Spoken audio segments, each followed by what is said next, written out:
We're at a new place. You know, I think I've heard enough of your opinions, miss. Is that so? Hello, morning. Now make yourself useful. And the first part of useful is not driving me insane with your constant complaining. Oh, say whatever you damn well please, but I tell you, if I don't get out of here soon, I'm gonna kill somebody. And if you don't stop hissing at me, I'm gonna kill you. You come near me, sailor, and I'll slice you up. You put that knife down or you could be missing a hand. What is wrong with you two? I ain't chopping vegetables for a living. Oh, I'm sorry, madam.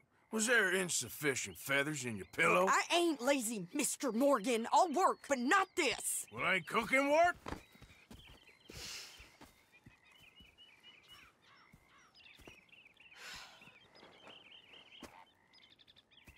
My husband and I, we shared the work. All of it. I was out in the fields. I can hunt, carry a knife, or use a gun. But I tell you, you keep me here, I'll skin this fat old coot and serve him for dinner. Watch your damn mouth, you crazy goddamn fishwife! Enough, both of you! Well, come with me then. You want to head out there, run with the men? So be it. But we do more than just hunting. We're hunted. And them things hunting us, well, they got guns of their own. I ain't afraid of dying. Good. You need anything, Mr. Pearson? Maybe me and Mrs. Adler are gonna take a little ride. Yeah, sure. Here's my list, and can you post this letter for me while you're there? Sure. Come on, princess. Are you coming with me then, woman?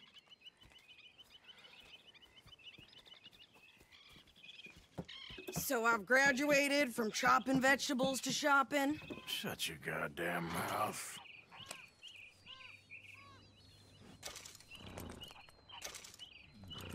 I wasn't really expecting that. I was just walking up to him to see what was going on.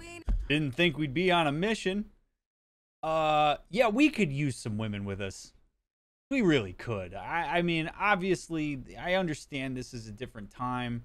And that, like, you know, women were significant. I mean, women are still oppressed. Women were significantly oppressed here. We need women with us. So, you know what? Good for her for standing up for herself.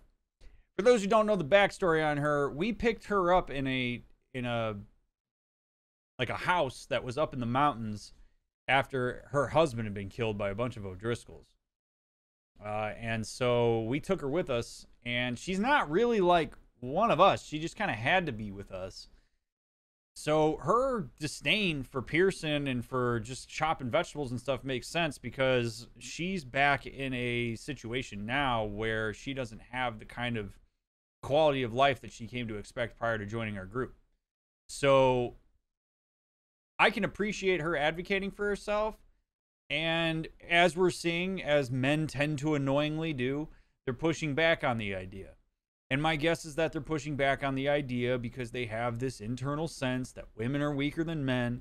And I think what really goes on in this moment is if she goes out hunting with us and she does some of the stuff we're doing and she does it better, then the men are going to have this whole inferiority complex about themselves that they're going to project out and get aggressive about and be assholes about.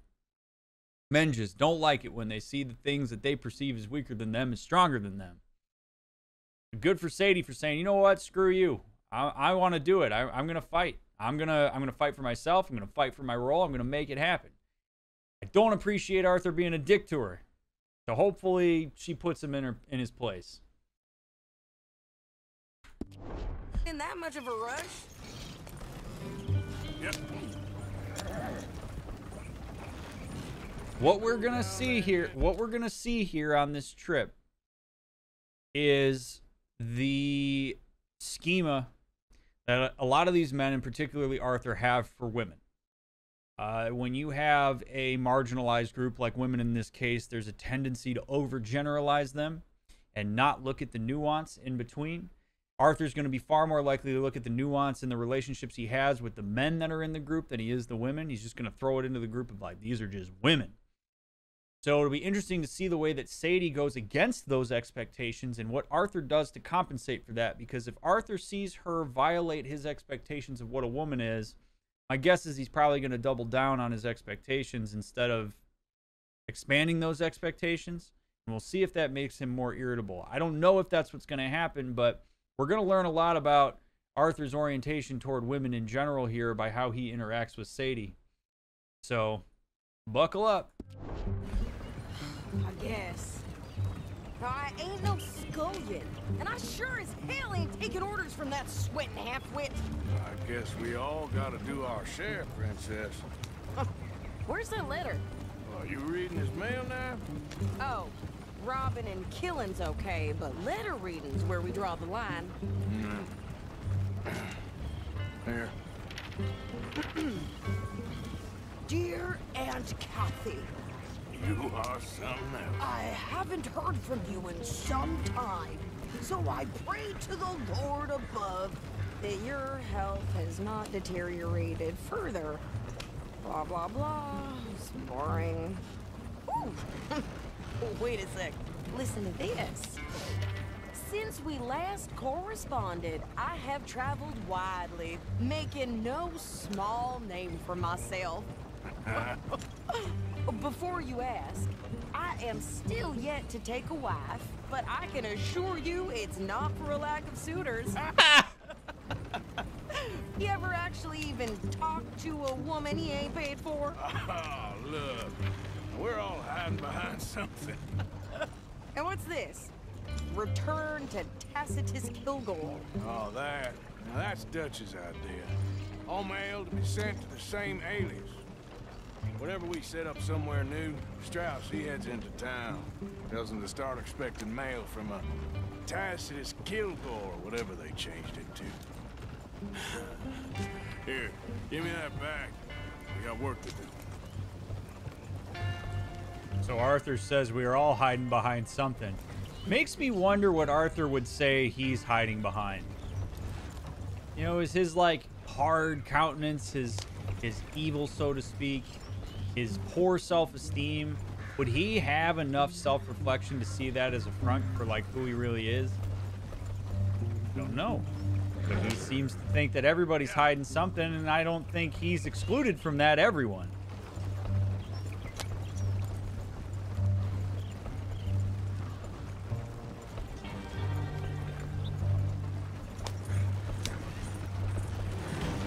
Alright, let's speed this up a little bit. Now that we're done talking.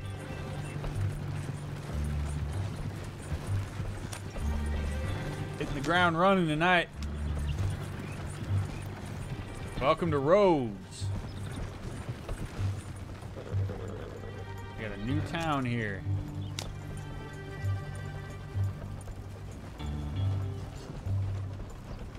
Yeah, Martius, I think that's an assumption that we would hope the men could get over, that women are a liability. That's what I'm talking about in terms of that schema.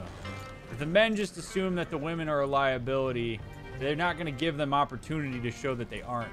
And it becomes a self-fulfilling prophecy. Let's get ourselves some groceries. Man.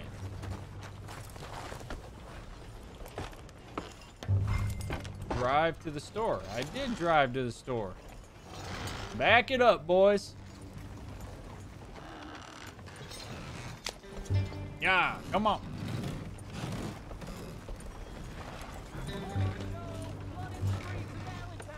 Okay, here we are. So, what's the plan?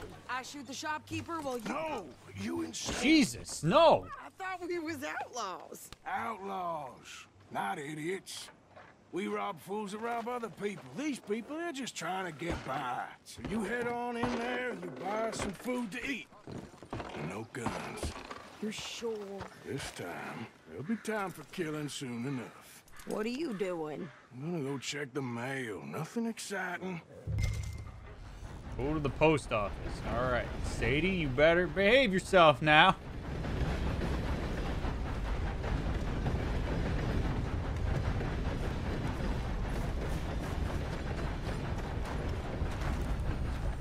say hi to the fine folks here.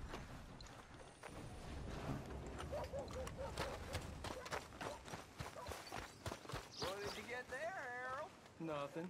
What do you mean, nothing? What's in the parcel? Morning. Look, it's some ointment, all right? For a private matter. Now I really must be going. Don't mention this to Vera. Well, that's not exactly the conversation I wanted to overhear.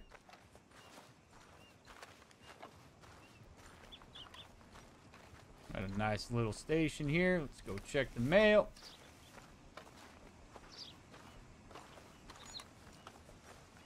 Go on, back to what I pay you for. Howdy, sir. Morning.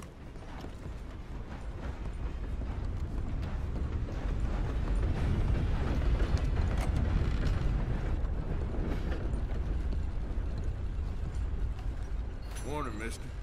Good morning to you. Can I help you, mister? Yes, I would like to post a letter. All right. Letter from Mr. Pearson. Okay, no trouble. Thank you. Thank you, Bye sir. now. I'd also like to pay my bounty, sir, of $60. That's a big bounty, but took care of it. All right. Have a good one, sir. How do you do, sir? Morning to you. Watch yourself. Some bad people around here. I don't know why I said that to him, but okie dokie.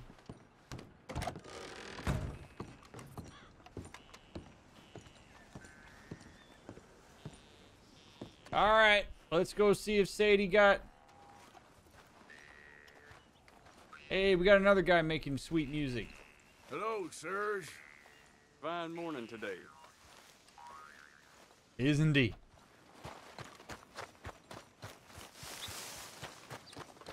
Could you hurry up already? I'm coming. What is taking you so Listen, long? lady, I got it all in this wagon there. I could train my goat to do this faster.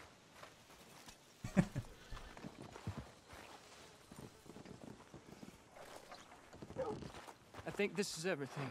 Thanks. Here, take that for yourself, okay? Thanks. We'll give it back then. Jesus. I didn't ask for his goddamn help. Okay, get on. I'm about done here. I like that. Hey there, partner. Hop on. I'll be right with you. All right, Sadie. She doesn't mess around. I like that. You don't need to check if I'm doing it right. Why don't you drive? Okay. Come on, lady. Get a move on. I like Sadie, not lady. I know. Yeah. It's a great way to other her. You see this a lot. Big theme here is language. You see this a ton when you have people of dominant groups talking to people of marginalized groups within a group. Arthur refers to her by her like role or label instead of by her name. Right? So when he says lady, he's othering her. He is blatantly throwing her into the subordinate category, and he's making sure she knows it. Lady is not being used in a endearing way right now. And I would even argue that when it is, it's still othering. So when she says, I prefer Sadie, not lady, and Arthur says, I know, he's reinforcing that he's very much trying to establish a hierarchy here. No matter how spunky you are, no matter how self-driven, no matter how much you can take care of yourself, I'm going to constantly remind you of who you are and what you are to me. Depersonalized language is a great way to maintain a hierarchy. And when you do it this blatantly, it establishes that entirely. Sadie does not hold power here. She doesn't have institutional power. She doesn't have societal power. She doesn't even have one-to-one power. She has to bust her ass and be spunky and fight for it, whereas Arthur just kind of shows up and can do whatever. So that kind of language, it says a lot about what Arthur thinks about sitting next to her right now. So, you get everything? I think so. And some new clothes, I see. Don't start. I can wear what I damn well want. Like I told you, my husband and I shared all the work. I wasn't some little wife with a flower in her hair baking cherry pies all day. Yeah, I don't doubt that. You sure look the part now. Won't be long before you're smoking cigars and playing the harmonica. I'll have you know, I used to love playing the harmonica before. Well, my house and everything I own got burned to the ground. I know. I'm real sorry about what you know. Maybe I'll keep my eye out for another one. I don't want no pity. Just treat me equal and know nobody's taking nothing from me ever again. Mm-hmm. Just don't kill the camp cook, please. I really like her demanding that. That's great. Hey there! Oh, shit. What you folks up to? Just heading home. You're in Lemoyne Raider country. Keep it cool. You need to pay a toll to pass through here. No, I don't think so. You don't think so? How about you pull over right now? Pull over? That's what I said. Hey, how's about this? No! Sadie! Go, go, go! Shit! Let's get the hell out! Damn it, Sadie! Blow her potty brains out! What the hell was that? What a shot. Gonna rob her. Oh! Oh! Yeah. Come on! Pair of pants.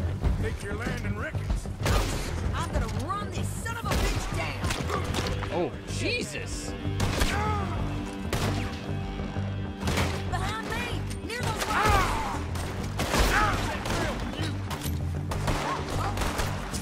You okay? Oh my God, Sadie. We are surrounded. You okay there, Sadie? Of course. Think I can't handle these fools? I mean, I don't really know why we... I don't remember asking you to prove it. There, see? Not many still standing now. Oh, goddamn fool is you sons of bitches! Lady, you are enjoying this far too much. I would agree with that. Damn it, wait. Yeah, you run, you goddamn coward! I think we're good here, Arthur. Not shooting. All right, I'll drive us back. Are you coming then? Probably shouldn't linger here too long. Those reins here. Why? Because you've caused enough trouble already. I'm fine. Careful now. We showed those bastards, huh? Remind me not to get on your bad side. Never gonna get there in this pace. And they was clearly planning to bushwhack us. You did good. But that's a lot of mess to make near camp. Hope it don't bring anyone sniffing around. Are you gonna tell Dutch? Maybe, if he asks.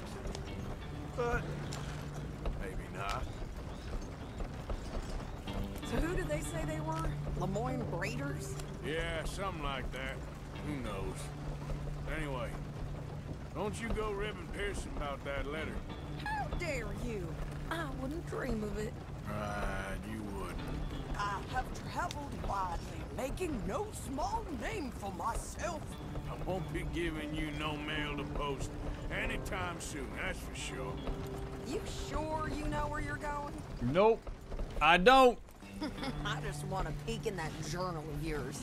The mind boggles. Can't you go any faster? Never was one for directions.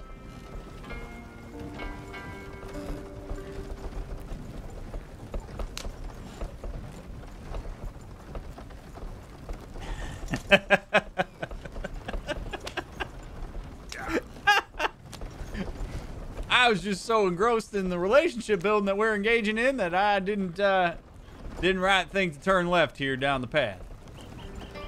I'm sure you understand.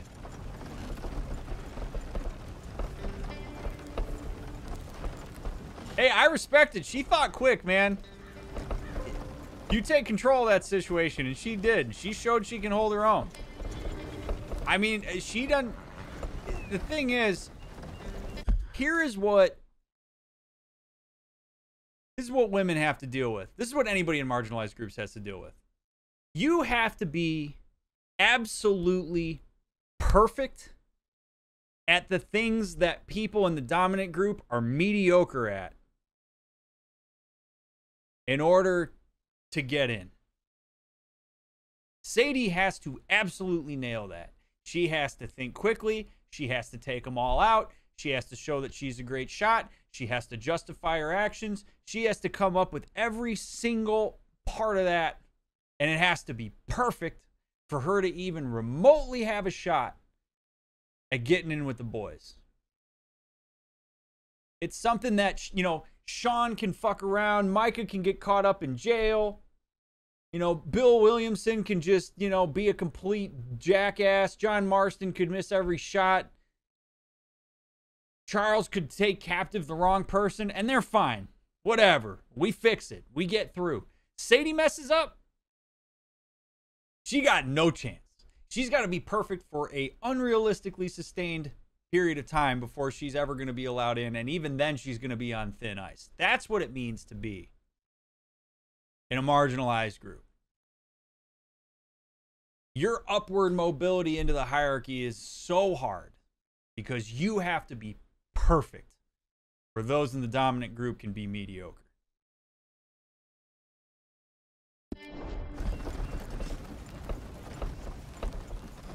Yeah. And even if she's perfect, she's still slave to our choice of whether she can be one of us. Charles isn't a marginalized group. Yes, he is. And he probably has to deal with the same thing. But that's why there are different levels. There's different levels of dominance. This is where intersectionality comes into play, folks. Because though Charles is in a marginalized group in terms of like race, Charles is also a man. So he holds relative dominance in the group by virtue of being a man. Better for him to be a man of color than a woman of color. And probably, I would argue, better for him to be a man of color than just a woman, period. Relative to how this group operates. I'm not talking in general. I'm saying how this group operates. Charles is in on all the big stuff because he's a man and he's earned his way in, right? But we've got people that screw up constantly, like Micah, like Sean, who are welcomed back in with open arms no matter what because they're one of the boys. But that's what intersectionality and relative dominance, or you'll hear it nowadays called relative privilege. That's how that works. You can tick some of the boxes and not all of them, right? Or you can tick none of the boxes.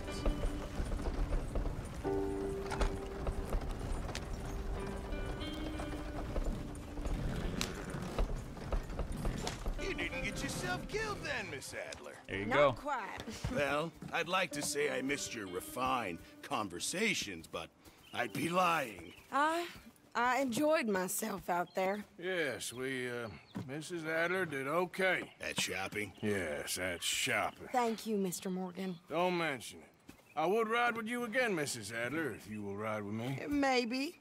If you prove you can handle yourself. Well, they say I lack finesse, but I ain't afraid of gunsmoke.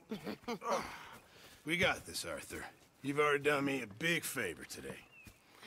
Okay, Miss High and Mighty. And nice pants, by the way.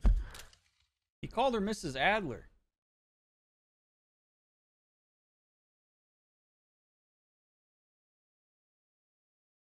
She put him in his place. She performed. And he called her Mrs. Adler. I can respect that. It also acknowledges that she was married. Shut up.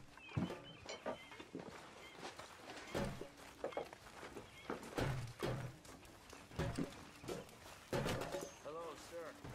Karen? Arthur. I love that she's taking initiative to make a spot for herself. She really doesn't have to, considering what they've taken from her, but she's choosing to anyways. I love that. I think it's pretty cool, too. noticed you've stopped paying into the box. I've been sort of busy, Miss Grimshaw. Well, we all need to eat, Mr. Morgan. I'll see what I can do. Thank you. It's maybe because you cleaned my ass out in poker last night, Miss Grimshaw. How about you throw some of those winnings in the box? Walk away from me like that. Kiss my ass. I do more for this camp than anybody. Okay. Go have a rest now. Fill up the bucket in the river. Hey, out there. Howdy, Hosea. Comes up to me after she cleans my ass out and says you ain't contributing to the kitty. Get out of here.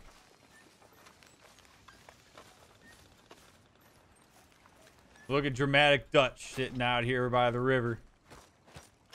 How you doing, old friend? No, I don't want to start this. It's funny, us ending up down here. My daddy died in a field in Pennsylvania, fighting this lot. I ever tell you that? Many times. I see I'm boring you, Arthur. Worrying me.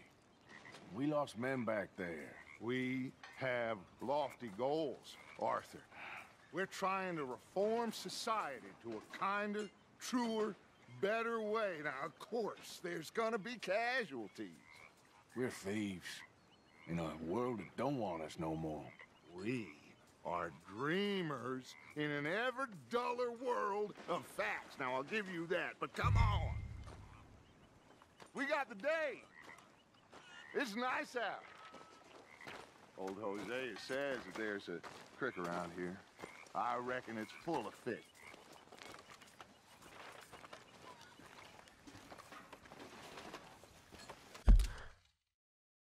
Like that Simpsons meme.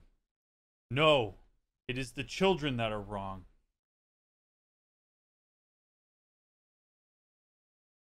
This is where assimilation is scary.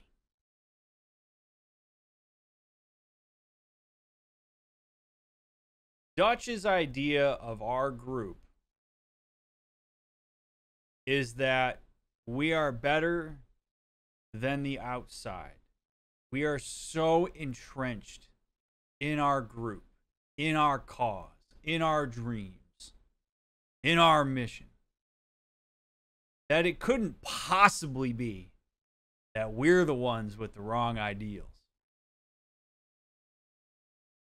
In fact, we need to reform everybody else around us. Instead of looking at the progress that society is making and saying, wow, there must be something to this, we're saying basically that's a threat to us and we need to reform that. We need to go back to the way that things were. We're starting to sound awful conservative, aren't we? I want things to be the old way, yet we're pitching the old way as if it's a progressive way of thinking. Ooh. That doesn't feel great.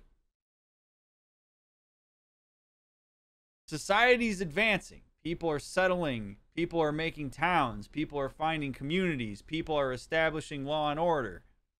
We don't want none of that. We want to show them that our way is the best. We're a group of like 20 people, and we're going to change society. Now we're getting fantastical here, Dutch. Now you're making it real hard to follow. Like, I don't know how charismatic you think you are, but holy hell, man. This is getting harder for me to follow. And I don't have enough of a... I mean, I know that Arthur is deeply entrenched with Dutch because of like who he is to him. But this is the kind of moment, chat, where you look at your caregivers. In this case, like Dutch is basically Arthur's father. You look at your father and you go, I don't know that I like you, man. I don't really like what you're about. I don't know that I have to follow you just because you're my dad. My values are different. I see the world in a different way. And the way you're going is not a way that I particularly respect. I don't know that I want to follow you anymore. Arthur's not doing that. But this is an opportunity to do that. That felt gross.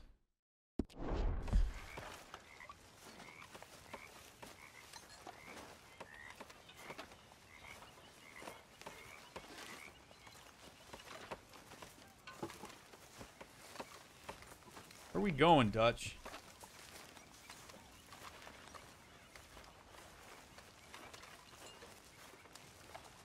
By the way, those of you that are rolling in, nice to see you. Thanks for watching me live. I appreciate it so much. Hey, old girl, come on down here. Why don't you show us this creek you've been pissing in? Hey, you don't look too rosy, old friend. I thought this warmer weather would... My days are looking good along over, Dutch. Always dream crushing and bubble bursting, you. Come on, Hosea. Let's go fishing. All right, gentlemen. Let me show you how it's done. I'm just going to make this point because I think it's really important to do this because we've heard it a couple times now. You'll notice that when the guys are ragging on each other and trying to establish that, like, one of them is, like, less than, like, is trying to demean them, they'll refer to them as women. This is how you continue to create that separated dynamic. Like, you're implicitly saying being a woman is less than being a man. And that's going to reinforce that when you talk to women, you're going to see them as less than men. That, like, if we, respect the women, it's really just lip service if we're doing shit like this. And if you want to be a good ally to marginalized groups, like women, for example, you call this shit out even when it's just the boys. So it's me, it's Dutch Hosea. I could laugh it off. I could say, no big deal, blah, blah, blah. No woman was within earshot. But you got to call this shit out even in these moments. When you're just three dudes out on horses and somebody says, come on, you old lady. You go, dude, come on. Find a different insult. Dominant folks got to hold dominant folks accountable. That's really where change starts to happen. So if you ever hear this kind of shit in real life and you're behind closed doors and you could laugh it off, maybe try saying knock it off. Maybe try setting some boundaries. Saying, dude, come on, do better. That's where it starts.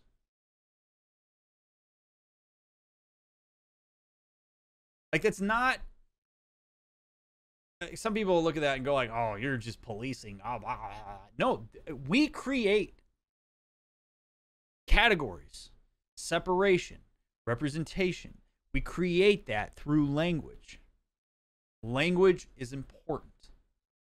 I'm not saying don't crack jokes. I'm not saying don't make fun of each other. I'm not saying, don't give each other a hard time. But be mindful of the way that you do that. Be mindful of the language you select when you do that, because it says something about you when you do that. It's the same thing with pronouns, for example. Like, if a person tells you what their pronouns are and you don't use those pronouns behind closed doors when that person's not around, that's not allyship. That's you submitting to the dominant discourse. Do this stuff while you are not in the eyes of the people that you're doing it for. Do it because it's the right thing to do. And to say like, oh, well, this is just a different time. It enables this kind of behavior. It basically says, well, it's okay because of the time that it's in. No, racism is never okay. No matter what time of period we're in. We could be in a time of slavery in this game and racism still isn't okay. Sexism still isn't okay. It's not okay just because that's the time period. Right? You're going to see more in this time period because people haven't gotten to a point where they're holding each other accountable for this stuff, but that doesn't make it any less wrong for that stuff to exist.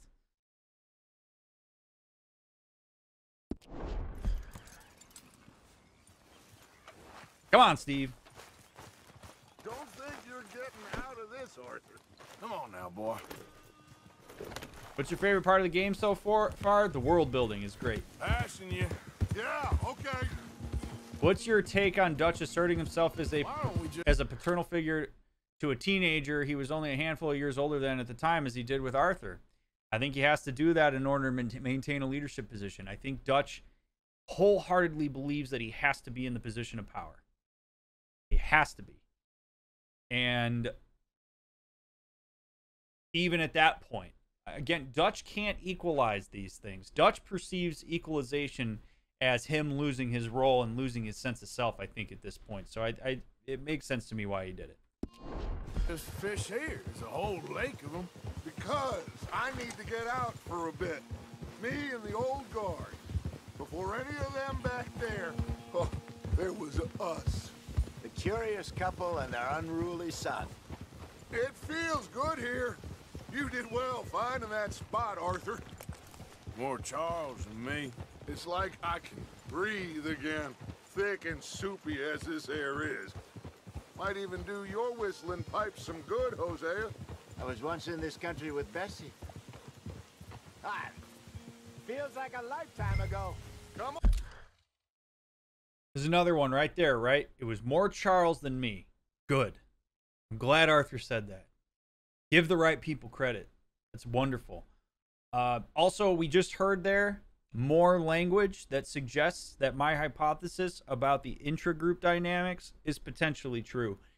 Hosea, Dutch, and Arthur, right? The two parents and their figurative son, the OGs, so to speak, the guys who are here ideologically, who started this, right? There is a hierarchy within the group, and the people who have been there the longest and who are there ideologically are more important. So that, again, it's coming out in these conversations. So we're learning that, like, even Hosea, Dutch, and Arthur have bought into this idea that they are indeed the ideological figureheads of this group. And that's not a thing to be threatened. That other people can be the workhorses, can, you know, fulfill the needs of the group, but we're the ones that take care of the ideological decisions that drive us. And we're in for that. And your loyalty is appreciated relative to it. I'm coming, fellas. What are you riding off for? It was a lifetime ago. But what a life we have lived. How well we have fought. Especially both of you. I hope so. But now, when things are desperate, we have to stick with the plan. Make enough money, then find somewhere where nobody will find us. Where we don't have to hide. Like where?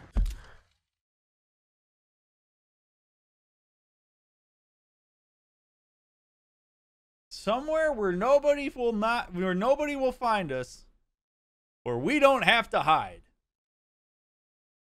Are you guys hearing this shit?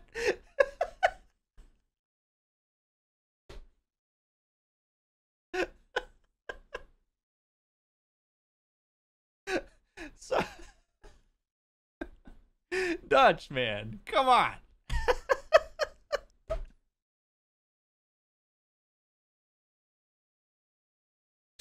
Oh God, we gotta get all the money we can get, so we can get far, far away into a place where nobody will find us. So then we don't have to hide from people. But if we were in a place where we had to hide, that oh, I love it. These past couple of streams, you've been so hard on Dutch. Do you have any sympathies for him? Surely he's faced some adversities himself. I am sure he has. I am hard on Dutch because Dutch has put himself in a position of leadership. And I believe that people in positions of leadership deserve more scrutiny than the people who follow. So it is Dutch's responsibility to show up as a leader with a clear mission, clear messaging, empathy for his constituents. It's really important to me that if Dutch is going to lead this group of people, if his charisma is something that rallies folks around him, these are people that are relying on the decisions he makes in order to survive, he has to be held to a higher standard because he himself has put himself in that position. I don't have a sense that he was voted into it. I have a sense that he just kind of took it. So I'm hard on him for that reason. You'll notice that I'm not as hard on Bill. I'm not as hard on John. I'm not as hard on Micah. Do I disagree with some of the decisions they make? Absolutely. But they are followers of the group. The leader absolutely has to be held to a higher standard. I agree. I absolutely believe that Dutch has seen adversity. I believe that Dutch is afraid. I think Dutch is deep down very insecure about what the direction of this group. I think Dutch is desperately holding on to his purpose, which is that he is a shepherd for ideological whatever for the people that are around him. I think he very much holds that dear. But here's the problem. Like many parents, they see the autonomy and self-directedness of their children as a threat. So if his goal is to get this group to a place where it's sustainable, the idea would be that the group then becomes a stable force through which we tether ourselves and go out and do our own thing. That is going to go directly against Dutch's sensibilities as a leader, as somebody who believes that people have to need him in order for him to matter. So as much as he might want autonomy for Arthur and Hosea and some of these other folks in the group, that's going to tear him apart. So he's going to have these passive mechanisms that go in a direction of keeping people in the group so he can maintain that role so that he doesn't lose who he is. I mean, it's really complex, but a lot of parents go through that. You want your kid to be self-sustaining, but if you have overloaded your role as a person into the fact that you are who your child relies on, then their autonomy is a threat to that identity, and that's on you to do that work. It's not on your kids to reassure that. And the same goes for Dutch and Arthur. I got some ideas hatching, but I need you with me, not against me. Both of you. Of course. Still, we do need money. So keep a low profile, especially in the local town.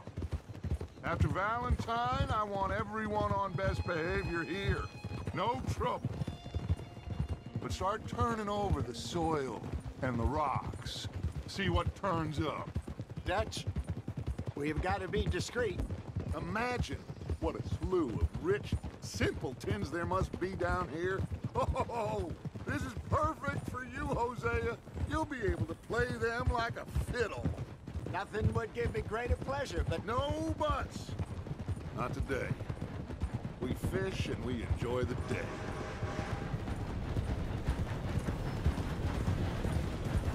Looks like law up ahead. Play it cool. Yes, indeed, Hosea was silent. Arthur was quick to say okay, but... Oh boy, what do we got going here?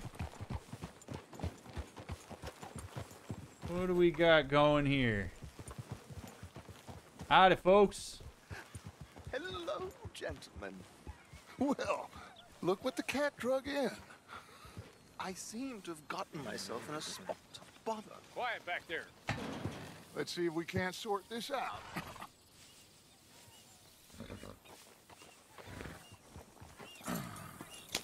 How are you, boys? Fine. This is quite some country you have here. We like it well enough. Hoagie McIntosh, at your service. Lee Gray. This is my deputy, Archibald McGregor. It's good to meet you. You a Scot? Partly. The best part. Of course. Now, tell me, sir, what did the silly, fancy fop back there do? Nothing too terrible, I trust. He was accused of running a gold mining investment scam. Oh, no. I'm sure he wasn't. He is a magician. I know him. He's a fool, but he is not a bad fellow. Now, can we just... I wouldn't do that if I were you. Shit! The Anderson boys! I can't have more scandal! Well, allow us to help, my friend. Arthur. Chase wanted man. And take Archibald with you. Just what I signed up for. Come on, big guy. Perhaps we can discuss the foolish magician. Just a quick side note. The greatest, I really think, one of the most amazing small little touches that Rockstar could have done there that would have made me absolutely lose my shit would have been if the subtitle switched from Dutch to Hoagie in that moment. What a missed opportunity. If they'd have switched the subtitles to Hoagie, I would have lost my shit. What a name. I want to call him Hoagie from now on. Hoagie McIntosh. Oh my God. It's so good. Stay with that train. Don't let them get away. Keep your guns holstered. We need them. What are you doing, Steve? Come on. What are you doing, Steve? Stop. Will you relax? We're not losing them. Steve. Master, come on. What's your name, sir? Come on. Arthur Callahan. Faster, Mr. Callahan, please. Steve. It's on the line here. I get it. I'm doing my best. Oh my God. So what are these fellas wanted for? Well, the Anderson boys? Robbery, murder, kidnapping. They're the lowest of the low. Tortured 2 fellers to within an inch of their lives. We've been after them for 5 years or more now. Oh, Lord, I've locked the darn wagon. He'll blame it on me for sure. Oh my God, Steve. Just stay calm. Why are you doing this? It's gonna make. You sure I can't just shoot him? No. Did I not? Why? You said plenty. Don't let these bastards get away. I'm gonna absolutely get away because my horse freaking sucks. What are we doing? Don't shoot. Let's go. Come on. Steve, this is not the time.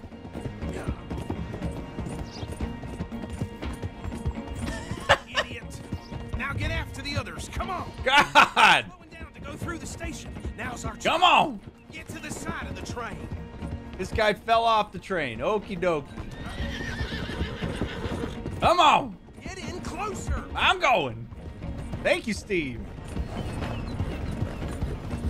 Keep us close to the train. Get alongside that flat carriage. Yes, sir. Now he's throwing bottles, the low-down bastard. You think you can jump on there? Hey, Let's go. cop bastard! I didn't do nothing. Oh. Oh, shit. Arrest me now. Get off.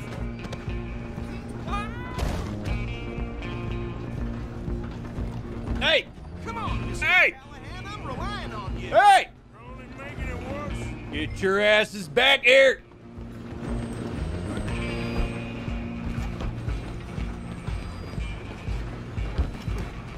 Get your asses back here, boys. Come on, shitbag. Stay on them. I ain't got time for this. Bastard. Damn bastard. Get the hell. No. Why did I pull my gun out? I thought I was gonna punch him. Why did I pull my gun out? What are we doing?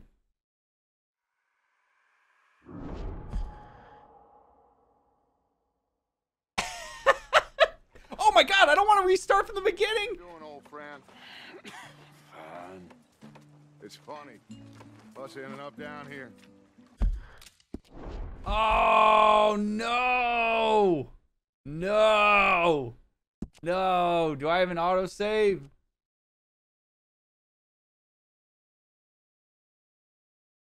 No. Oh no. My daddy died in a field in Pennsylvania, fighting this lot. I ever tell you that? Many times.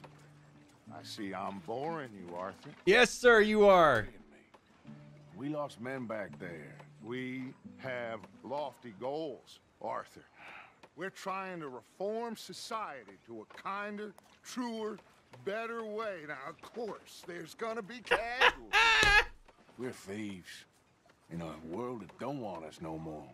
We are dreamers in an ever duller world of facts. Oh God. Come on. All right, Dutch. We We got it this time, chat. Second time's a charm.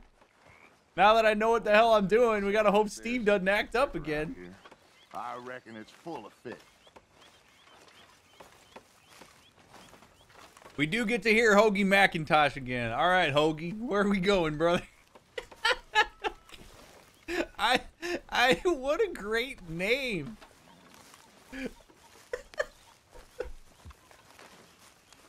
Hey, old girl, come on down here. Why don't you show us this creek you've been pissing in? Come on, Hoagie. You don't look too rosy, old friend. I thought this warmer weather would... My days are looking good along over. Got the shirt. All right, it shouldn't be too bad. I mean, luckily we didn't have to go too far up the road. This will be fine. We're gonna do it great this time. Let's go fishing. Come on, then. Let's go fishing, boys. Oh, man. I mean, at least it's a fun mission. In front of you. Okay, go. This is just Arthur recalling his memories while he's running through the train. He's thinking through how'd I get here on the first place? Oh my God. Just fish. All right, well, as we do this second part again, I just want to say, chat, thank you for being here. If you're watching the VOD right now, please make sure that you like the video. Click the thumbs up below the video. Subscribe. Hit the bell. Turn on all notifications so that you know when I go live. If you're watching the VOD, I go live at 9:30 p.m. Pacific time every night except for Mondays.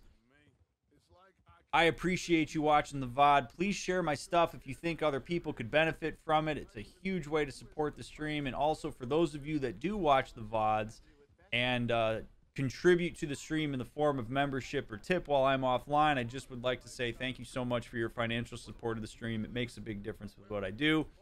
The tip link is down in the description, or if you hit join, you can become a member of the channel, and all of that directly goes toward benefiting the channel and making sure I can bring this kind of content your way. So thank you so much for being here. Those of you that are alive, I appreciate that you come to YouTube for me. It's been a blast to play this game for you, and I hope you're enjoying it as much as I'm enjoying it. It's been really, it's been a wonderful time. Both of you. Of course. Still, we do need money. I think I accidentally hit restart mission instead of restart checkpoint, so that was my bad. After Valentine, I want everyone on best behavior here. No trouble. But start turning over the soil and the rocks. See what turns up. Dutch, we've got to be discreet. Imagine what a slew of rich simpletons there must be down here. Oh, this is perfect for you, Hosea. You'll be able to play them like a fiddle. Nothing would give me greater pleasure, but no buts. Not today. All right, chat. And we enjoy the day. Steve's behaving himself right now. Play it cool. So let's see if he behaves himself when the old sheriff jumps on again. You all right, boy? Give him a nice pat, reassure him here before we do this. careful. All right, here we go. Hello, gentlemen. Well, look what the cat drug in. I seem to have gotten myself in a spot of bother. Quiet back there. Let's see if we can't sort this out.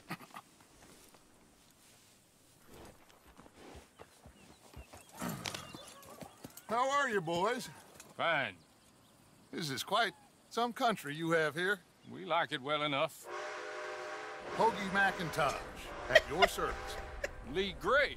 This is my deputy, Archibald McGregor. It is good to meet you. You a Scot? Partly. The best part. Of course. Hoagie Now, McIntosh. tell me, sir, what did the silly, fancy fop back there do? Nothing too terrible, I trust. He was accused of running a gold mining investment scam. Oh, no. I'm sure he wasn't. He is a magician. I know him. He's a fool, but he is not a bad fellow. Now, can we just... I wouldn't do that if I were you. Shit! The Anderson boys! I can't have more scandal! Well, allow us to help, my friend. Arthur. Chase wanted man. And take Archibald with. I like Arthur's resignation there, too. Chase wanted, man. Okay. Come on, Steve. Don't do me wrong this time, brother. Don't let them get away. And do not shoot them, you hear me? I will try not to automatically pull my shotgun out. Will you relax? We're not losing them. There we go, Steve. Faster, come on. What's your name, sir? Arthur Callahan. Faster, Mr. Callahan, please. My neck is on the line here. I get it. I'm doing my best. We're doing better. So what are these fellas wanted for? Looks like the son of a bitch is gonna make it. You sure I can't just shoot him? No. Did I not say that? You've said plenty. What are you waiting for? I'm right here. Now get up to the others. Come on. The train is slowing down to go through the station. Now's our chance. Get to the side. Oh my god. I'm so glad we got to do this again so I can see that. You need to get alongside it. Get alongside that flat carriage. You think you can jump on there? Oh God, it's so good. Because you ride like my grandmother. You Hey! Something else. Jump now! Cop bastard! I didn't do nothing! You bastard! Let go! Get out of here. Let's go. Come on. Get your asses back here, boys.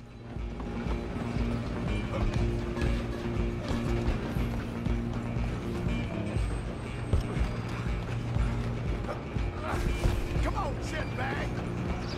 Come on! You stop them, I'll stop the train. Bastard!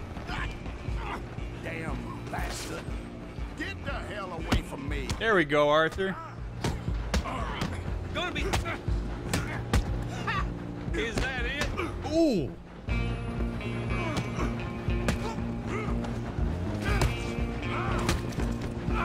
Go on, don't lose them. Much better. Hey! Hey! I'm coming for you now! Cut that shit out. I'm gonna ride ahead and stop the train. It's just us then, lawman. Come here. You ain't need to bother. Let me go. Can't do that.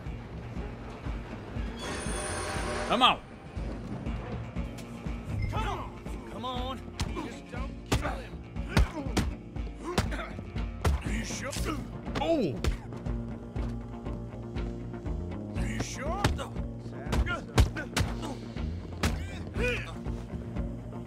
Do it. I'm right out here if you need me. Wasting my time. Hello? Is everything all right in there? Well, I don't think he's dead. I think I won the fight. Just about. Pick up the Anderson boy. All right.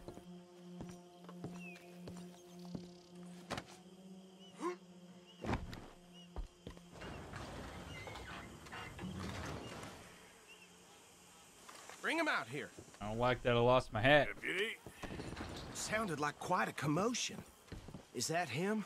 I sincerely hope so. Old Anders Anderson. So what now? Take him in, come on. Anders Anderson. A fine job, well done. Where'd the other horse come from? For me, for stopping the train. Load Anders onto the back of your horse there, and we'll take him to Sheriff Gray. There you go.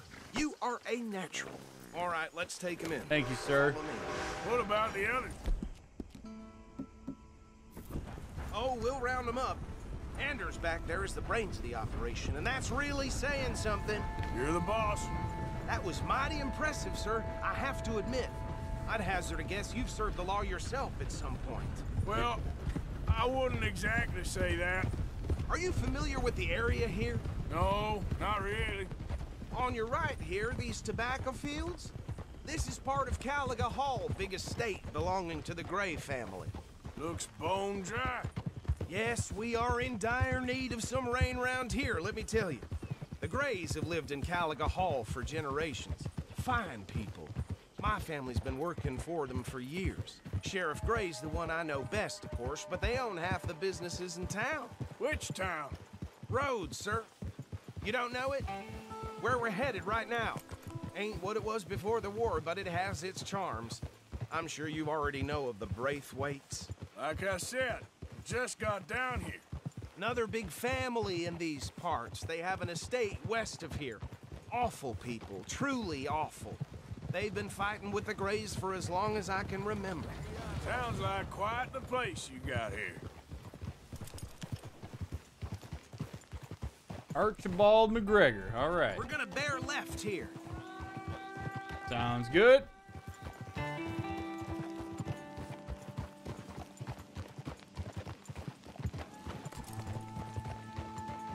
I bought Steve for 15 bucks, and he's been the most reliable 15 bucks I ever did spend. I see you, chat. Don't you be talking shit about my horse in chat, all right? Steve is a reliable steed.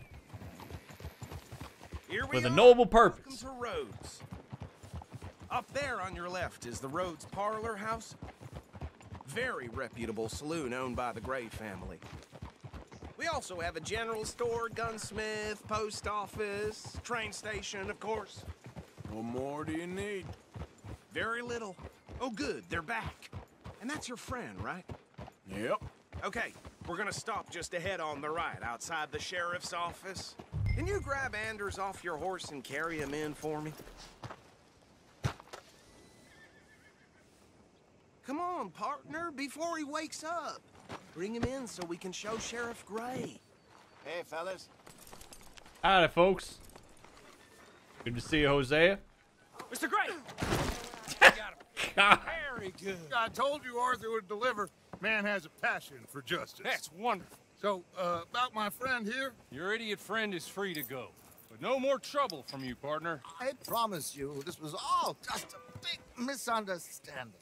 However, I want to thank you from the bottom of my heart. I'll pretend to appreciate that. Mr. McIntosh, it has been a real pleasure. The mostly good citizens of Rhodes, we welcome you. Well, we're just honored to be here. And make your friend behave. We got enough trouble from some of the residents, old-timers who've gone, sadly, to seed and lost their dignity. How terrible. Come along now. I will keep this fellow on the straight and narrow. Come back and see us sometime soon. Excuse me, gentlemen. Bo, these better be ugly rumors. Is it true you were seen talking to that wretched Penelope Braithwaite? I can't thank you enough. Where have you been? Around. And where are you staying? I'm renting a caravan on the edge of town behind the church. It's horrible, but no one comes looking. The whole town is trapped in this interminable feud between the two families. His lot, Gray's, and Braithwaite's. Interesting. Two old plantation houses, and falling out of rebel gold, and marrying cousins or not marrying. Arthur, Jose, you start poking around. See what you can find out about that. I have missed you, boys. I've heard about bounty. Well, there's been a price on my head for 13 years. It'll take a month to find us down here, and it seems like we can have a little sport. Well, they're good bounties. Where you hear this? Some fellas I met at a camp near the state line said there was talk of it in bars in the north and west for 500 miles. There was talk of super agents, some said. Super agents? I'd love to meet one. It's just talk. I'm sure it is, but I couldn't not tell you. Stay out of trouble. Thank you, gentlemen.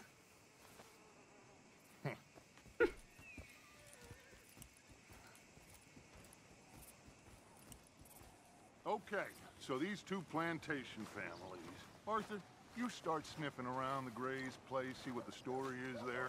Yeah, I passed by it earlier with our friend, Archibald. Good. Hosea, you see what you can find out about these Braithwaites. All right. Thank you, Arthur. Quite a fishing trip. There's still time. I'm up for it. How about you, Arthur? Or have you had enough of the chase for one day? I'd go fishing. Sure, why not? Great. Hosea, why don't you lead us to that spot you were talking about? I kind of like this place. Okay. Let's see if we can avoid any more excitement. I reckon we can. I reckon we can. Poor old Pato Keegan was gutting his wolf loose at the saloon. Fell asleep, belly up in a pigsty. All right, gentlemen. Follow me. Yep. Let's go, boy.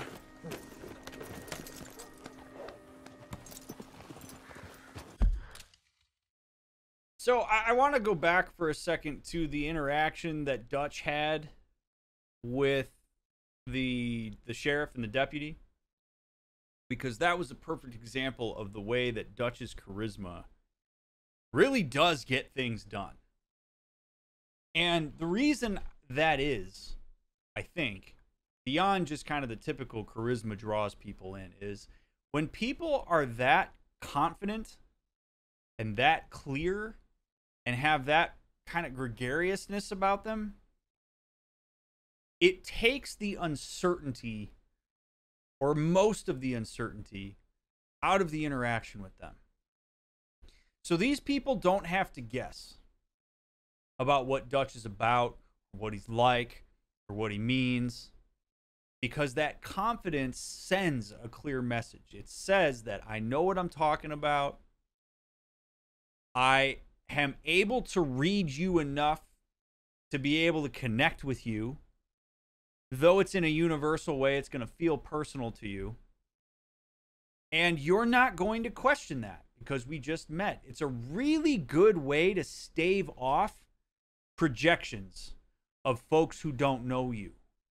If he's silent, if he's timid, if he's cryptic, then this is a world where I think people are going to be skeptical in the same way that we are whenever new folks come along. So Dutch being as charismatic and confident as he is in these moments, he's cutting through a lot of the bullshit that would get us hung up. Understandably so. And he really does add a lot to the group by being able to do that. His ability to talk and meet people in that way and hold that gregariousness, it's a boon to our group, and it absolutely helps us survive. So I am going to give him a lot of credit for that. A lot of credit for that. He can read a room.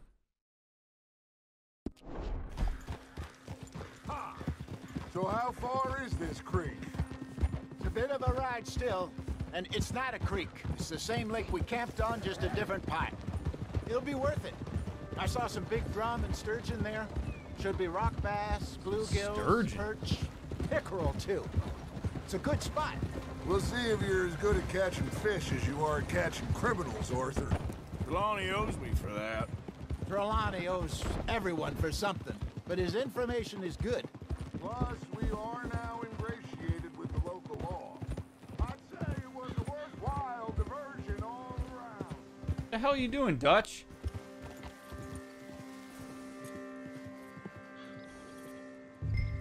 Dutch!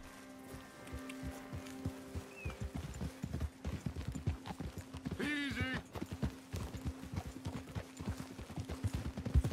There we go.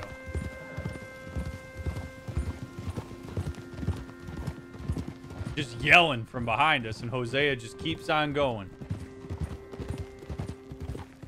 Trelawney's like a bad penny. I'm not sure how good a magician he is, but he's certainly good at disappearing when he feels like it. Where does he go? Everywhere and nowhere, it seems. We wouldn't have got Sean back if he hadn't been weaseling around down that way, though. Hey, Dutch, remember that time you found him in the outhouse? Oh, yeah. We hadn't seen him in weeks. We stopped in some dead-end town in the middle of nowhere. Don't even remember the name. You and Bill were off doing something, Arthur. So, we pick up some supplies. I go to relieve myself. Open the door, and there's Trelawney, sitting there, newspaper in hand. Mr. Vanderlyn. I say, what the hell are you doing here? And he said, I could ask you the same thing. Now, if you wouldn't mind giving me a little privacy, I ate a rotten oyster. Hey, maybe there are actually 100 Trelawneys. What a terrible thought. Ah! So, you're going back to see that Sheriff Gregg? Yeah, I don't see why not. They don't know who we are down here. He didn't seem the sharpest attacks. Neither did that deputy. This is the spot. Down to the left there. All right. Whoa.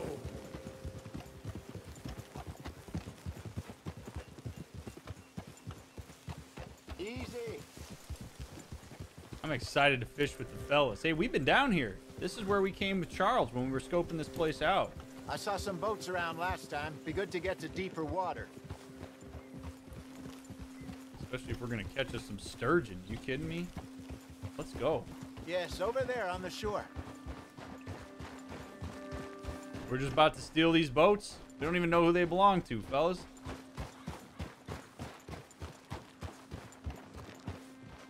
I'm sure nobody would mind if we borrowed one of these. Come on. Idiot!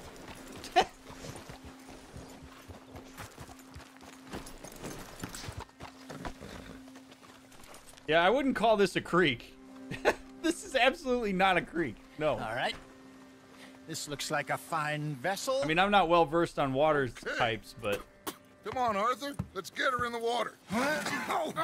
we got our poles and I got stuff. a good feeling about fishing here. It's supposed to be some incredible sturgeon. Oh. Okay, here we go.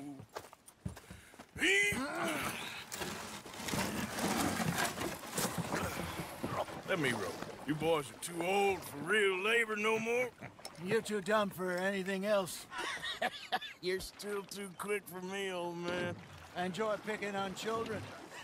Now take us to the deeper water and pray for good luck and stupid fish. But what about stupid luck and good fish? Oh, hold on. There we go. That'll do, too. Get us a bit deeper. I'm going.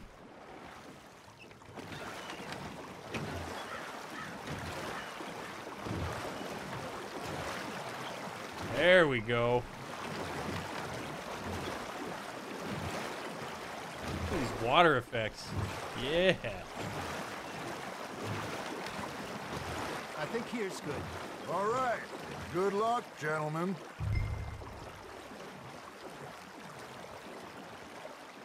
Where's your rod, Arthur? Should really come here at dawn or dusk. That's when you catch the best fish. We should use a lake lure. That'll give us a much better chance of hooking something big like a sturgeon.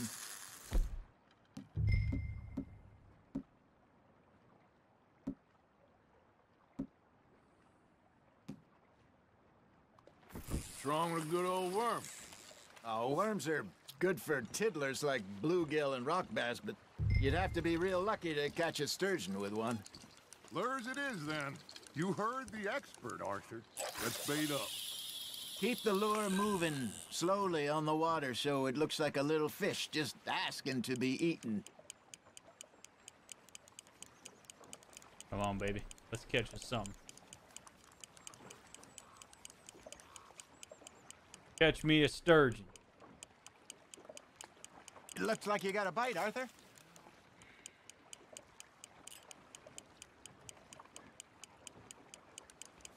Arthur, you have to catch one at least. Oh my god, guys, it's my first cast. Why don't you chill? Arthur's got a bite. Damn it. I gotta let him. I think that's a bite. There he is. You got a bite. Damn it. Come on. Come on. Got a nibble there, Arthur. You hooked him. There we go.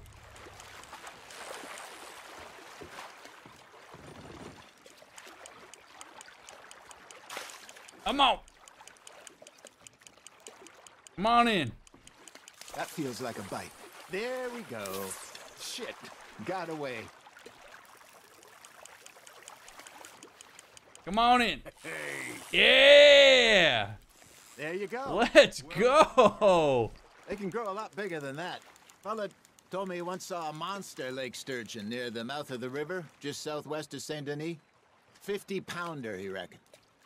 I would like to see that. There you go. That's a nice one. We'll keep him. We'll keep him. Hey, Hosea. You remember that time we sent Arthur out fishing? He came back with 3 beautiful bass. Not this again. I don't think I do. Oh, yeah. You do. He was maybe 20. 21. Walked in all full of himself. We had a big feast. Toasted him all night. This was 15 years ago. Oh, I remember now. Then, the next week, Arthur and I are at the market, and Fishmonger calls out, "So how did you enjoy those bass?" Look, you can fish, or you can go drinking all day, rob someone, and buy some fish. You got a bite there, Arthur. Let's Fish go. on the line, Arthur. I used to go fishing with this feller back in the day. Wesley, his name was. Real miserable bastard, but he loved to fish. We'd go out all the time. But one day, we were river fishing when we see a funeral procession going over the bridge, and out of the blue, Wesley stands up, takes off his hat. Come on, be a big bows one. his head. Then he sits down, picks his rod back up, and carries on. Doesn't say a word. Ooh, we got a I'm little trout. Surprised and say, Wesley, that was nice of you. And he replies, well, felt I had to. After all, I was married to her for 30 years. Oh, there he is. Oh, dear God. I might swim to shore. Got one. I love this. We're just fishing with the guys. Remember those big salmon I caught in Montana last year? We had a banquet planned that night until Copper went and scoffed a lot. You never had control of that dog. He had some spirit, though. Never lost the puppy in him, right to the end. You know, I remember us saying how Blackwater was the furthest east we'd ever been. As a group, I mean. Feels like the more we try to head west, the further east we end up. We had all those safe spots picked out to lie low in New Austin after the ferry job. I liked it there. Still open and wild, the way it should be. Somehow the desert makes you feel closer to the sky. No point us trying to get back that way anytime soon. Pinkertons had patrols out all over tall trees and Ooh, great come on, be a plains. big one. We saw when we went back for Sean. Well, look at us now, huh? It could be worse. Plans change. That's just how life goes.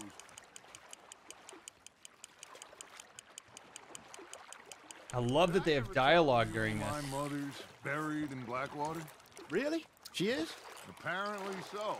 I only found out from an uncle of mine years later. Last I knew, she was still outside Philadelphia.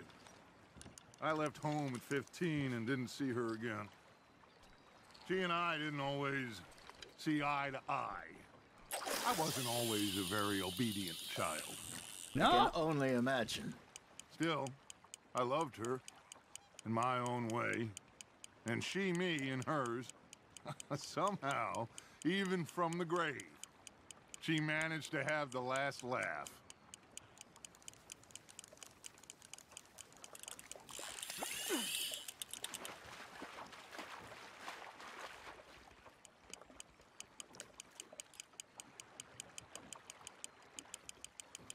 Come on.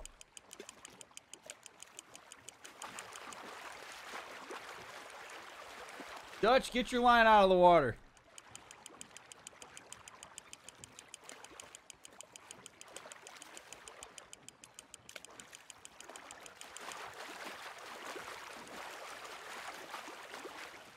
We got a fighter. Come on, fellas. Any of you guys gonna catch anything? We got another 4-pounder. 4-pound, 1 ounce. Damn, we're catching a lot of 4-pound, 1 ounce steelhead.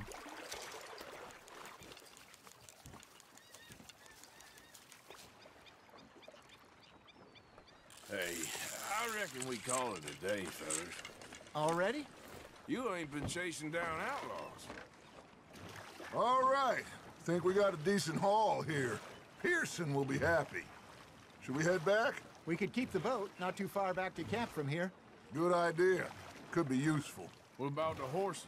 Well, they'll find their way back. Just follow the shore south, Arthur. Will they really? Do horses have that kind of radar? Thank you, boys. Now, Hosea. Yes. How about a song?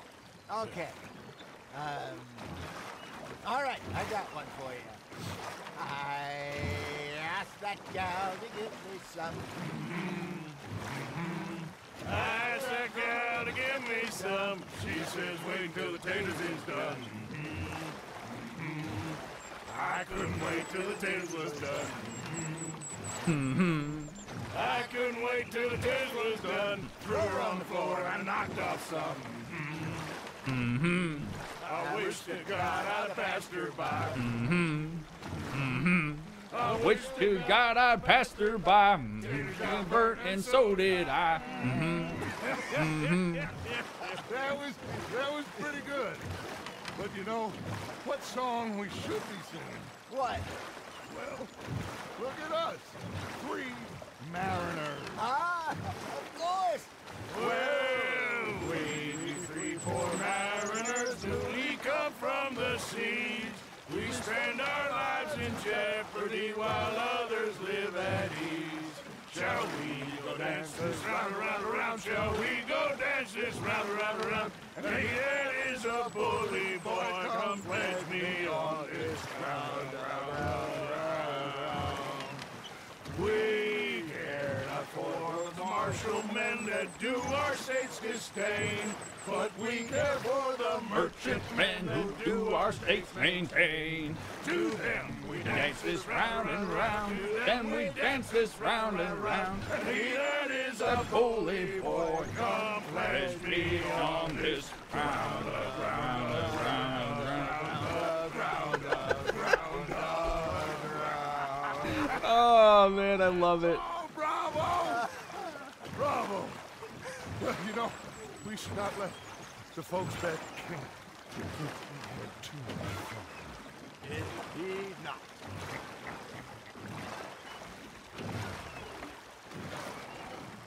Man, that's wholesome as hell. I love it.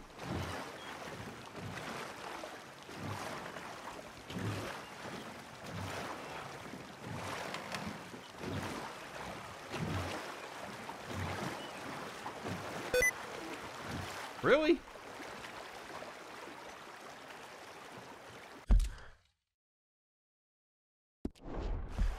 Freaking sticky keys coming in here ruining my boat ride.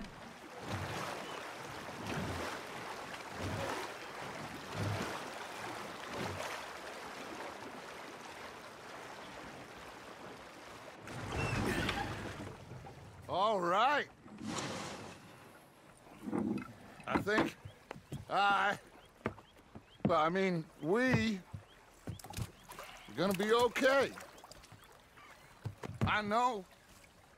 I always know. Whenever I got you two by my side, things are gonna be just fine.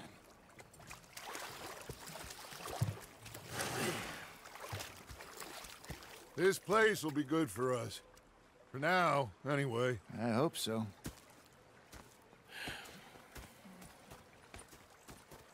Well, I am going to take in the view. I'll give these fish to Pearson.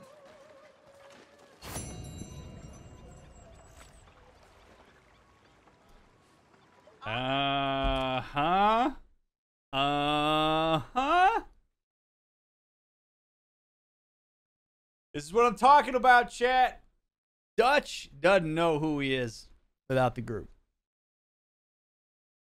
The group is a bystander in his own self-edification. That's okay so long as he like owns up to it and understands that dynamic.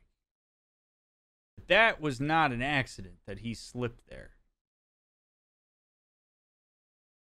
As the group goes, Dutch goes. As Dutch goes, the group goes. They are one and the same.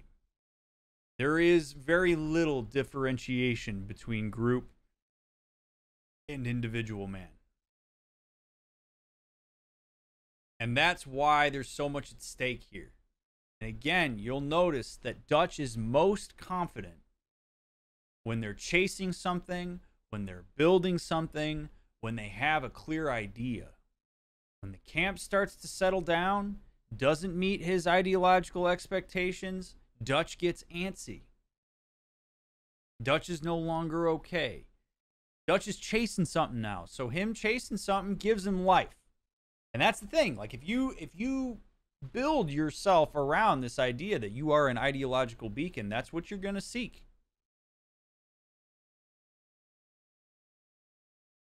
You know, when you get him away from the group, he chills out a little bit.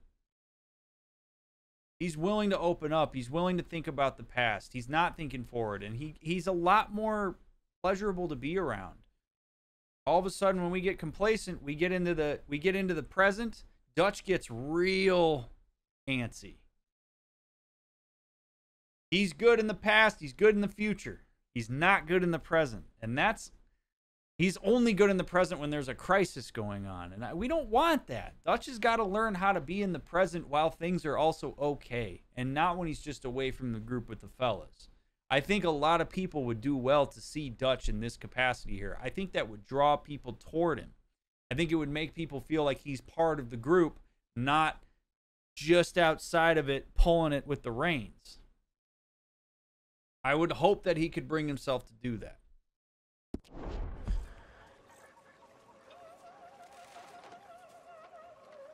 And my opinion on Dutch Cavoozle is that he's a complicated man. So it doesn't really change my opinion of him so much as it just kind of furthers the point that he's a complicated man.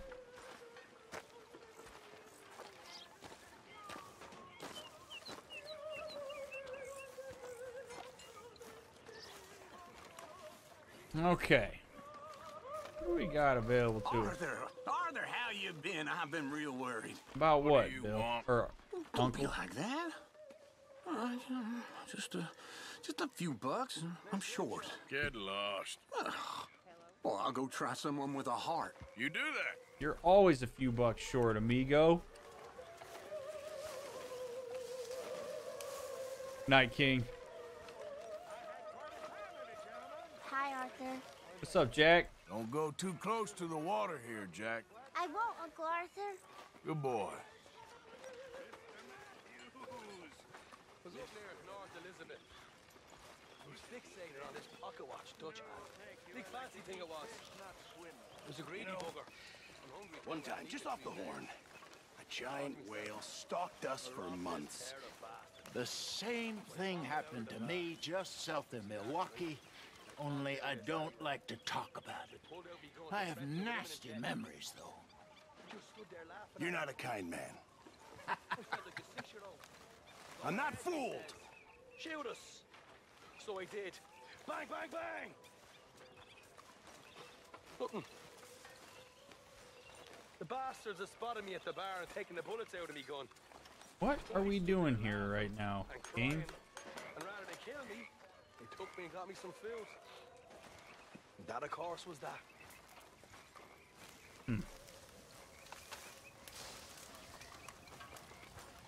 You okay? Yeah. So tell me, was that bad in Valentine? Bad enough to need to move, that's for sure. Okay, I'll catch you later then. Okay. You like the new camp, Reverend? Oh, yes. We moved, didn't we? God help us. All right, well, I should be getting on. Right. I hate this place. You okay with this spot for now, Mr. McGuire? Ah, sure. I like to keep moving, I do. It's in me blood. Along with a lot of whiskey. Well, I should get back to it. Yep. Okay. What's up, Sadie? Next time we run an errand together, remind me to pack more bullets. Come on, Arthur. Don't pretend that wasn't kind of fun. I guess. I thought it was pretty fun. Let me guess, Strauss, you got more folks with more debts.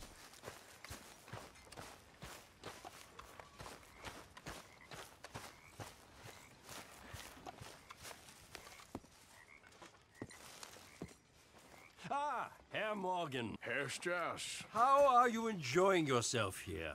Well enough, I guess. And you? Well, it turns out the pursuit of freedom is not a cheap business. Not for us, and not for some of the locals. Sharking already. I prefer to call it banking. You ain't the one handing out the beatings. No, but I am the one feeding the women and children in the camp. What choice do we have, Mr. Morgan? I don't know.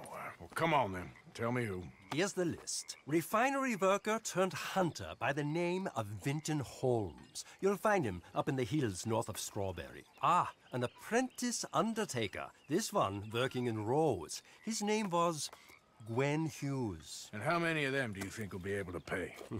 With enough encouragement, both of them. Okie dokie. Noted, Strauss.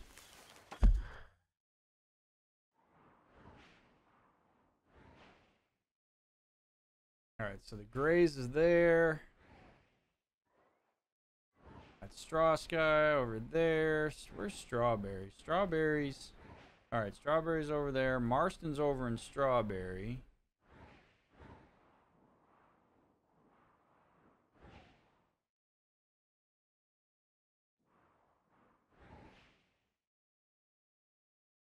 General store.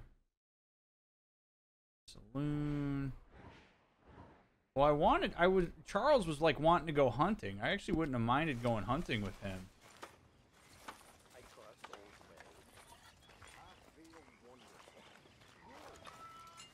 I actually wonder if Arthur... Individuals may owe the gang money or marked. No, I understand that. I want... There we go. Let's see if I wrote anything in the journal about what just happened. Nope. Did not. Alright, I vote we sleep. We wake up in the morning. Oh god, not again. Over some pubs and whiskey. Like waves. I have not done the gunslinger missions yet.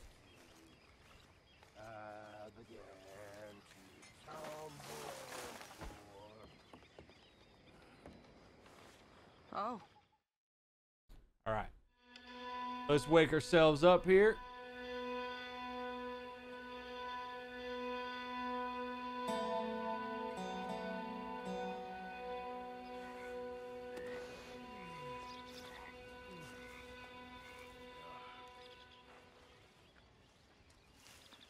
Good morning, friends.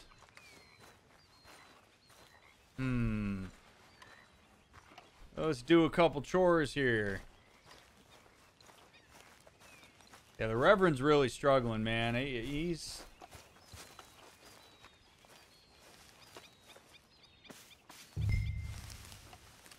Alright, let's go take the bail. Man, I love the mornings in this game.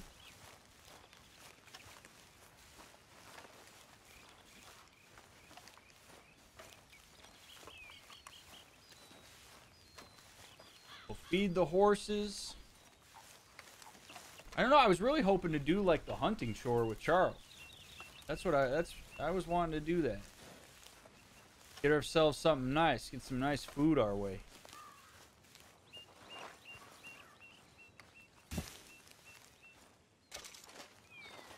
Alright. What's up, Lenny? Morning, Arthur. You okay, Lenny? Yeah. Lemoyne wouldn't be my first choice, but this is a good spot. It's just for now. Close your eyes, Arthur?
Let's try this again. Arthur just blacked out spontaneously.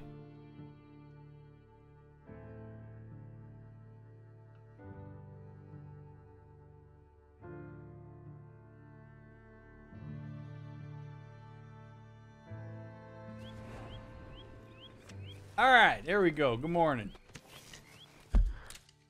What is going on with my... This thing's acting up today. All right, let's try this again.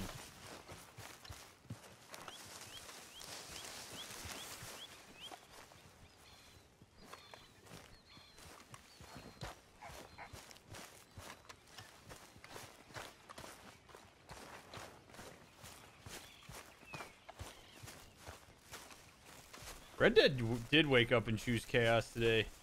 All right, I want to do the bucket thing.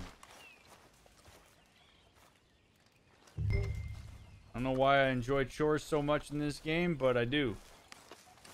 Now that Dutch isn't down by the river. Morning. Morning, Abigail.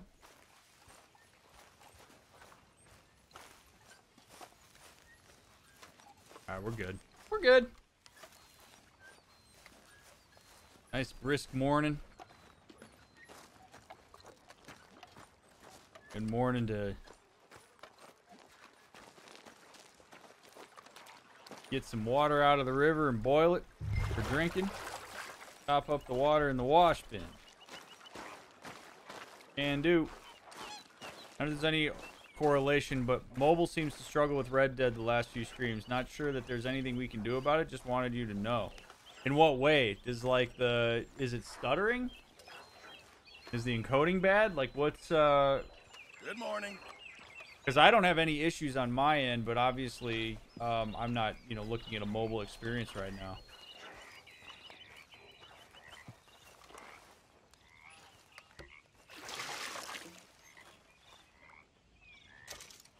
All right. Good.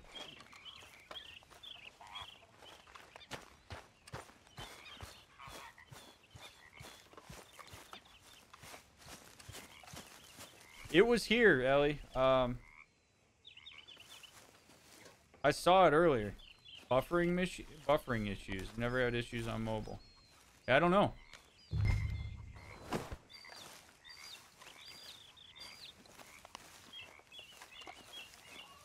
Quality drops massively, and I constantly have to close out, reopen stream. It usually bonks me out live, and I have to stay a few minutes behind. Oh, weird. I don't know why it would be doing that. Come on now, Pearson.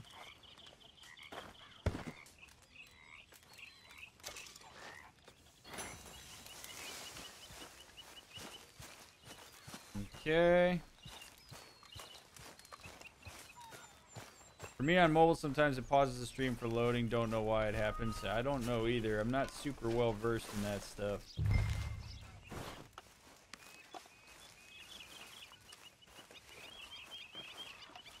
Can I tell you something? Always. I'm frightened, Hosea. Real frightened. Of what? Pinkerton's, bounty hunters. It all feels... We've been in bad situations before, but... I feel like my whole life's been one long, bad situation. I'm a mother. I know, my dear. What are we gonna do? Is Dutch... I mean, he's always found a way, but lately I know, dear. Those heavy enough for you? Seems we don't have a choice but to ride this train to the end of the line. If I were you, think of the boy and make plans. I just wish John was... I care about him. Damn fool that he is. I know, dear. Stay calm. Jack needs you calm.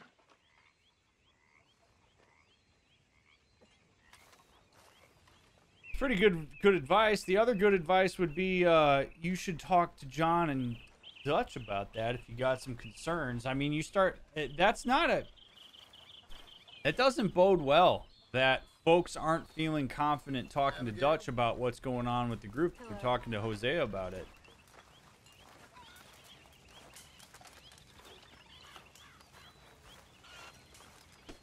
You been on the rum again?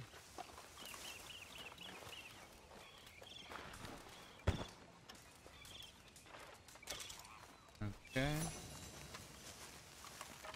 But yeah, I mean, people...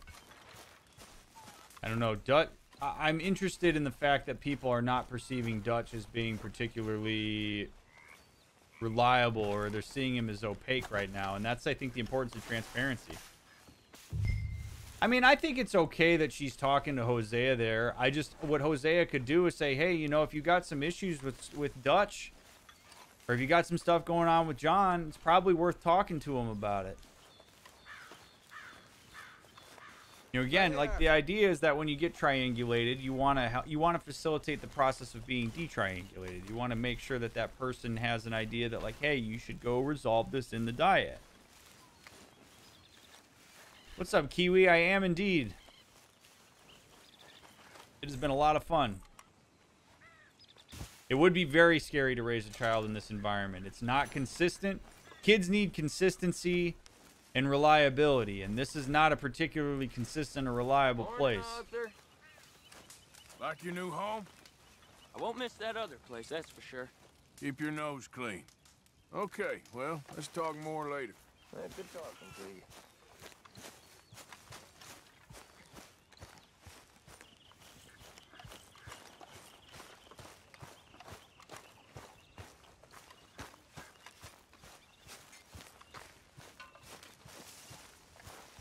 All right, we get another hay bale for the horses. Could use a slug of whiskey in this. Maybe after lunch, eh? A little morning whiskey. God, whiskey in the morning just doesn't sound ideal.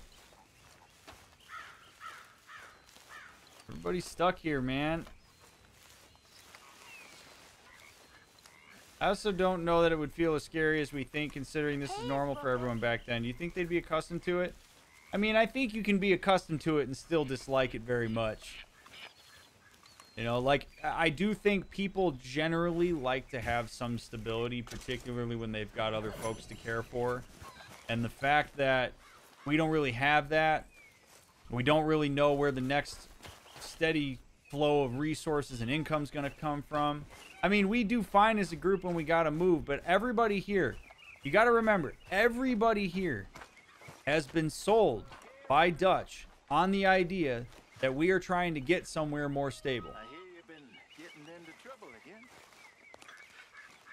I never liked Catholics, Mr. Matthews, but maybe they're right. I need to confess. That's a business I know nothing about, Reverend. That's between you and God. Sometimes I feel as if he cared.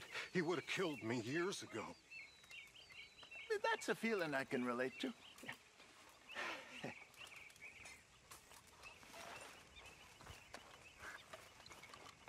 See, the only thing that really keeps us... Here's the other thing to consider. Is that really the only thing stable in this group that's consistent and reliable are the people. So I actually think it's really reckless of Dutch to talk so casually about the fact that there have been casualties. Like when Dutch was like, oh, there will be casualties. Well, location certainly isn't the stability here. So what else is? Other than like the material goods we have. Alcohol is a staple. But it's the people. Which is why we talk about loyalty and bonds and all these sorts of things. But if people start to leave, or if people start to die, that is going to fracture the consistency and the stability of the group. And I think when that happens, we're in real trouble. So the other problem with this, though, again, is that if the people are who hold you together, and then you get to a place where people are free to go do their thing, and maybe they go, you know, away from the group, then what do you have? Right? So we almost, I think in a lot of ways, we need the seclusion that Dutch is asking for if we're going to keep this group dynamic the same, because otherwise, if we all go off and do our thing, maybe some folks get married, maybe some folks find work. Now, we're all over the place. And so what is the group?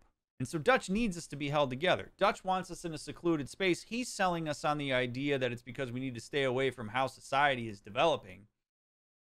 But it also could just be that, like, that's the only way the group stays together at this point. And when you rely on humans as the key form of stability in your life, that can be really tough. I mean, it can be nice. We have better ways of staying connected now than we did back then. You need physical proximity here to stay connected to folks. We don't have a means of like texting and stuff. It just creates a very unique variable. And as we lose people, this is going to feel more unstable. Undoubtedly.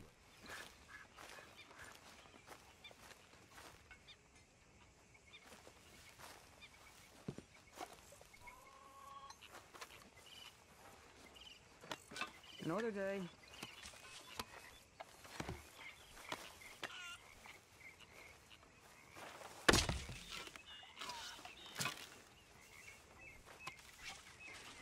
Yeah, we're trying to find a place to settle down, Kiwi, yeah.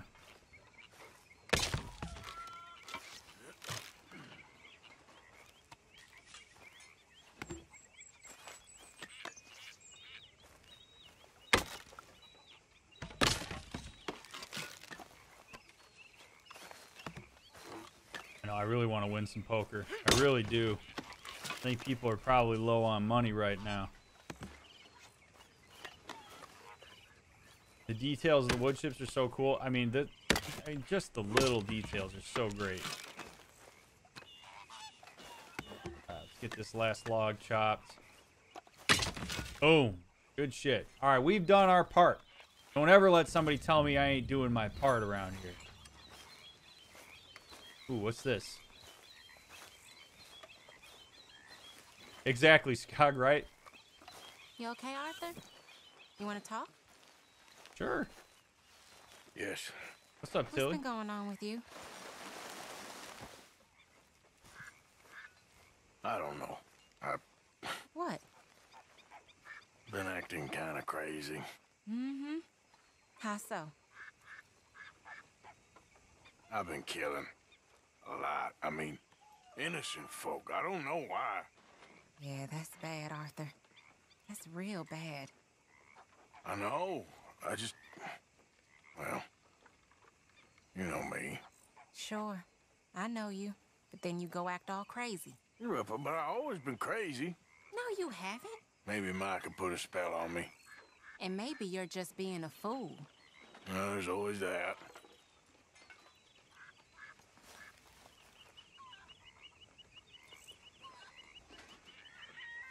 Oh, I wanted so much more from that.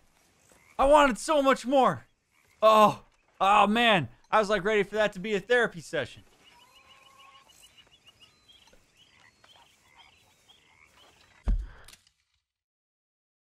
Do my actions align with my values and sense of self? There is a constant tension between those things. And this is why it's so important for us to not have such a solidified, rigid sense of self. That said, I find it very fascinating that Arthur is distressed by the fact that he's been killing like innocent folks and stuff. That runs very counter to the persona that he puts out to people.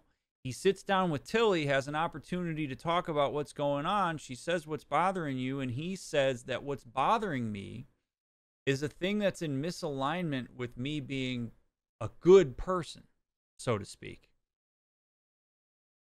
Where we've seen him front out as, I'm a bad man, to so many people. So it makes me wonder if Arthur, in seeing himself as good, feels the dissonance between that good and the expectations of what it is that the group needs from him and what Dutch needs from him. Where I need to be this bad man because that's who we are. That's how we've distinguished ourselves from general society. And in the quieter moments where Arthur's sitting with who he is, he's questioning that aspect of it. I'm killing a lot of innocent people on behalf of the group, and I don't know that I like that. This, me being a bad man, is a front for the vulnerability of what it would be to show that I'm a good person. Because if I show that I genuinely want the best for people, I don't want to kill folks, well, that's antithetical to my belonging in the group. And does that mean that I have to experience more dissonance when I am in the group? where I look at the guys that I'm around, guys that I've had relationships for a long time, and I go, what the hell are you guys doing? Why are we doing this? For how long Arthur's been part of this group, that's a really difficult conversation to have with himself. Cost sunk is absolutely a factor that contributes to sometimes us hanging in there with stuff we don't like, because we've immersed ourselves in it for so long that we don't really have any idea of what the alternative would even be.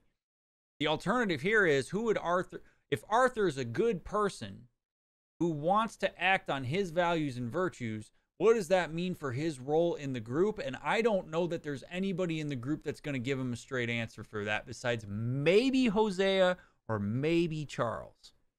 Maybe. So far, those are the only two that have really stood out to me in this way. And obviously Tilly by talking to him about this. But people are seeing through Arthur's veneer, and I think that's threatening to him because it's basically saying your defenses aren't good enough for this vulnerability you have. And if Arthur has the potential to project that into the folks that are around him and become increasingly aggressive if this is something that's vulnerable for him. But him saying that I'm bothered by the bad stuff I'm doing is interesting because it runs counter to what we've seen from him up until this point.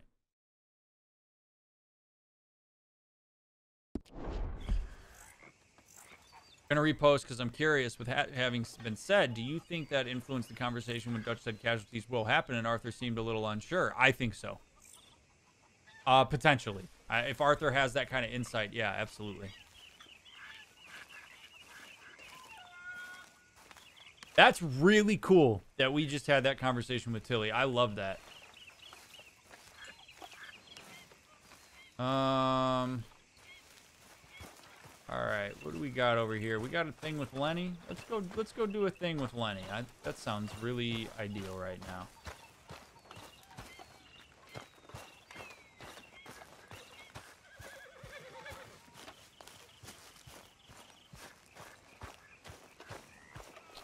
Wait, so we got fishing with Lenny. Or no, that's Javier. We got fishing with Javier. Or... Mr. Morgan, I feel I made a bit of a fool of myself again. We've all done it. And you saved my life again.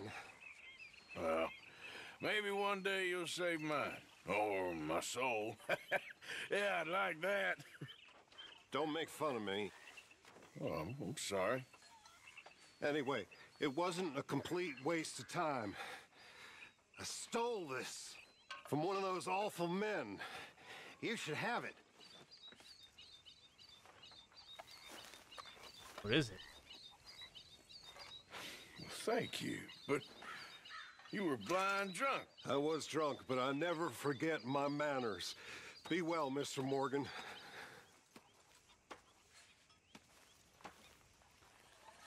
Okay, so here's how the cycle can happen with the Reverend. We've seen this happen enough times. You want to know why he continues to turn to alcohol? Here's my hypothesis. So when he's drunk, he blacks out. He's not in touch with what he's feeling. He doesn't have to perceive the world or be up in his thoughts because he just doesn't have the capacity by virtue of being drunk. He gets to go away from the harsh self-judgment that he has. When he's sober, it would be a miserable experience. Everything you do catches up with you. All of a sudden, you're a lot more lucid. You're a lot more in touch with the judgments you have about yourself. Now, being a reverend and being a man of God, and I think we've picked up that he's Christian in some way, that probably further compounds the judgment that he has for himself. In the sense that you see judgment all over in Christianity, and I don't even mean judgment is necessarily a bad thing, just we see judgment in Christianity, and there's a certain code that you basically have to uphold. And if he's a man of God and he's comparing himself in reference to what that ideal is, that's going to further create some self-hatred and loathing. So when he's sober and lucid, he's way more in touch with that. And because he doesn't have effective coping strategies. He doesn't have cognitive overrides. He doesn't have reinforcement from the group. He doesn't have just strategies for how to work through that and think about that and really get deductive about it. He turns to the one thing, the one relationship that is super reliable and consistent and helps him get out of that and stop thinking about it, and that's alcohol. And the whole cycle perpetuates itself because he acts like a fool when he's drunk, and then he's constantly having to apologize for it when he's sober. Who wouldn't want to get away from that, right? And when you learn that alcohol is a really consistent way to do that, you're going to go for it, which is why, I mean, again, the Reverend to me is a very tragic figure here. I feel terrible for this man. I want this man to get help. You can tell that he's in pain when he's lucid and he's interacting with us. I feel sad every time we talk to him. Loyal Ren, thank you for the $10. I really appreciate that. Thank you very much. Loving the streams and the commentary. Much love to you, friend. Thank you for supporting the stream that way. It's absolutely escapism. Again, as I've said to y'all, right? Like, alcohol can serve one of two purposes. It gets you in touch with your experience, it helps you feel it, or it gets you away from it. And I think that the Reverend is a get you away from it.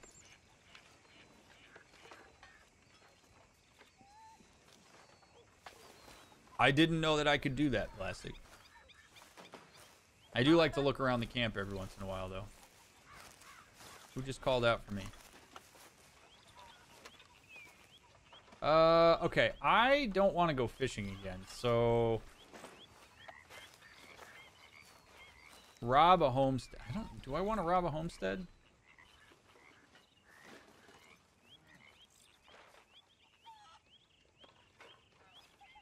How are you?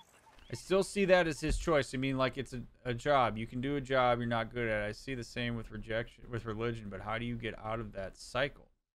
What do you mean, Rick?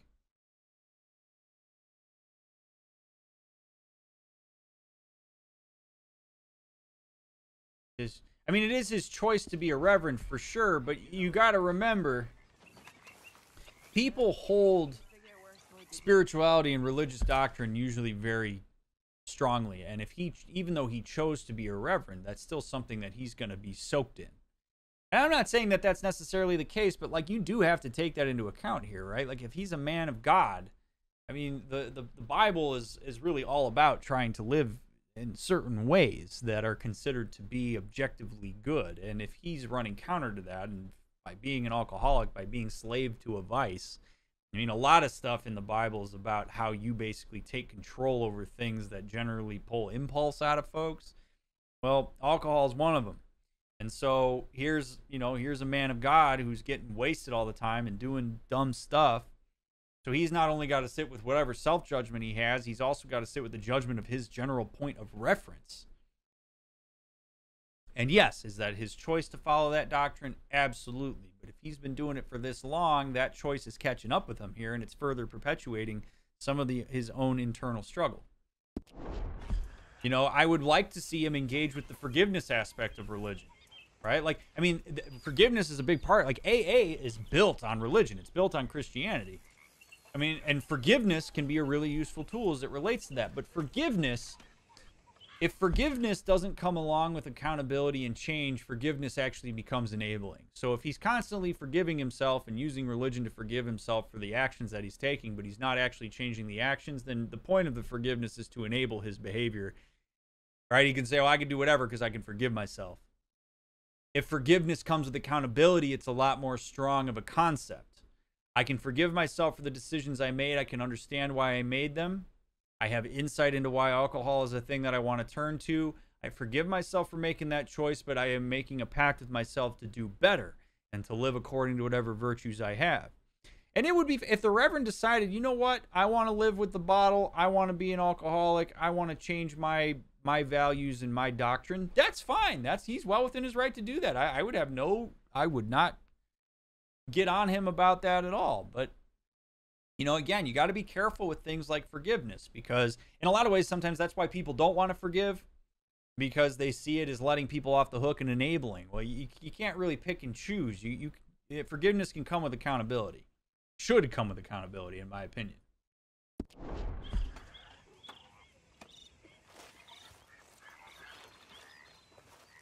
You know what? What is it? Arthur? Yes, Tilly?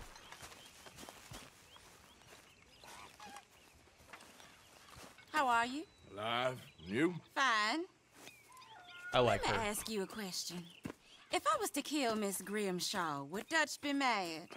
I think, as a general rule, Dutch likes to avoid murder within the camp. I mean, there was that one time, but he was a traitor. But Miss Grimshaw, well, Dutch has a soft spot for her. I thought as much. Was she always like this? I ain't quite old enough to know. No, of course. So as long as you've known her? She's always liked her swill of vinegar. I'd like to give her a swig of arsenic. We'll just do it discreetly. I will. You fancy a game of dominoes? Sure, why not? If I'm playing with you, she'll leave me alone. Can't believe the dominoes survived Blackwater, but my necklace didn't. Oh, yeah. I thought something looked different. Well, I stole that one. I'm sure I can steal another easy enough. I'll keep my eye out for you, too. All right. The Reverend also brought up forgiveness by talking about Catholicism confession. It's almost like he's trying to forgive himself. He may be, and I can imagine that's incredibly difficult for him to do. Because if maybe he thinks if he forgives himself, it means he has to change, and maybe he doesn't feel like he can change. Maybe that's something that he's just, I'm no way, I can't get out of this spiral. Really tough. All right, well, now we learn a little bit about how Tilly feels about Miss Grimshaw. All right, let's take a look at what we got here. All right, she put double sixes out. How do I do this? There's no tile as available moves. Please select another tile. How do I do this? Please select another tile. How do I select another tile? Oh, here we go. Okay.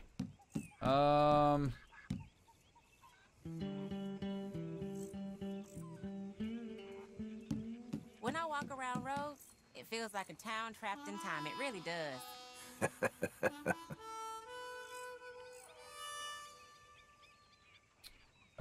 Let's go double three.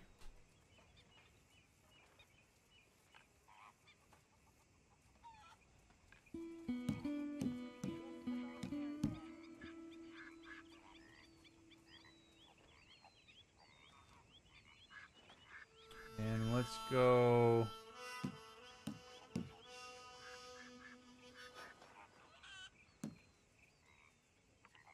six blank. Blank 4. Ooh, that's not exactly what I wanted. Let's go 3 blank. Oh no, I can't go blank off that. Well, no, I can take the... There, but nothing. Alright, she had to pick up.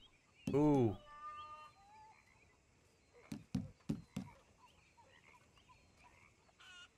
Go. All right, get a blank over there. We at least have a play. She had to pick up again. She got nothing. She had to pick up again. Double fives. All right, good. Now we go. The 5's on the board. Blank and a 3.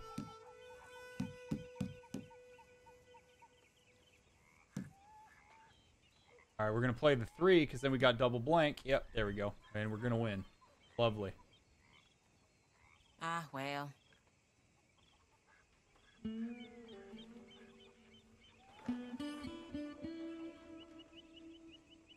All done think you're real and lucky. domino. Damn, fine. Here.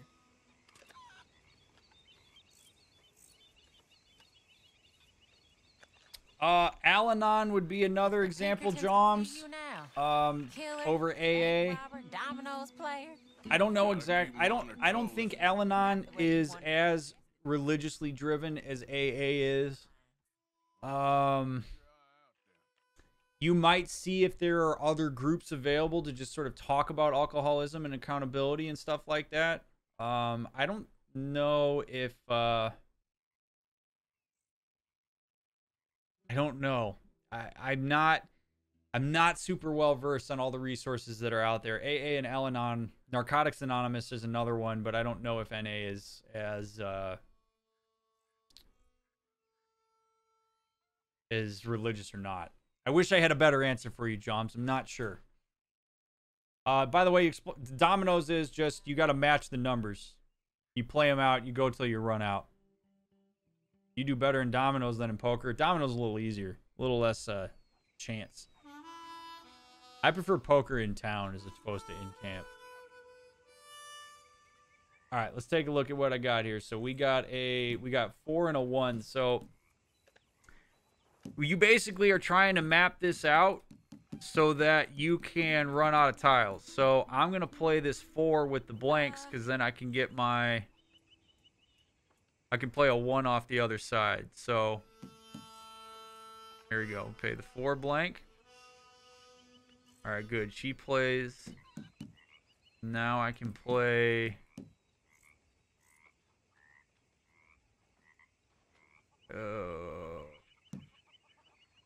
Maybe that's not quite what I wanted. I might have been better off playing that 1-5. I don't have a 6 to play. I think I'm going to have to play. I got to play this.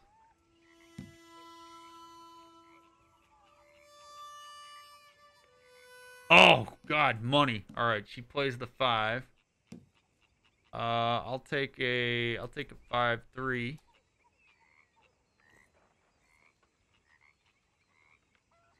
She plays a deuce. I got double deuce.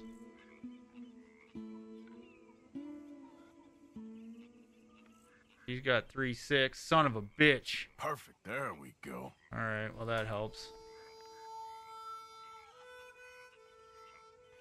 Billy's got 6s on both ends. Thank God I got a 3-1.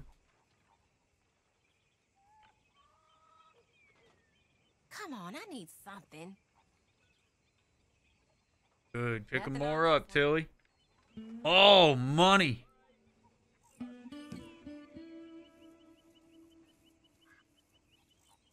Come on, Tilly. Don't have a 5. Don't have a 5. Don't have a 5. Oh, yes. Domino, I believe. Let's go. Shoot. Here.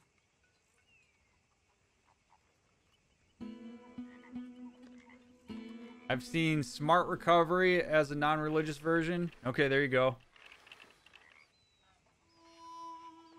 I prefer Blackjack. You can play that in Rhodes. Ooh, don't tell me that. We might have to ride into Rhodes and play some. All right, Tilly.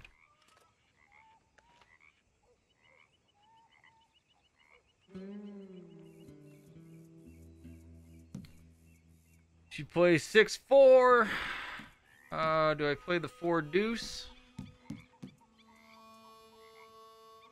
Or I play the 4-3? I think I play the 4-3, and we're gonna have to hope here, because I ain't got a 6 to play on the other end. Oh, she plays dual 6s. That'll work. Come on, baby.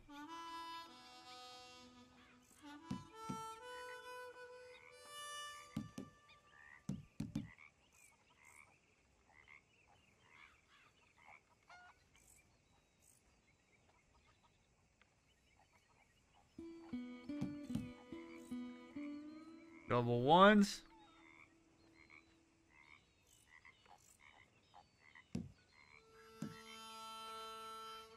She throws down a 5. Come on, no blanks.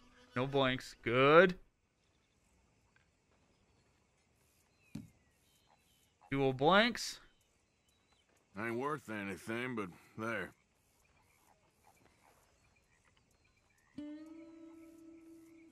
There you go. Domino.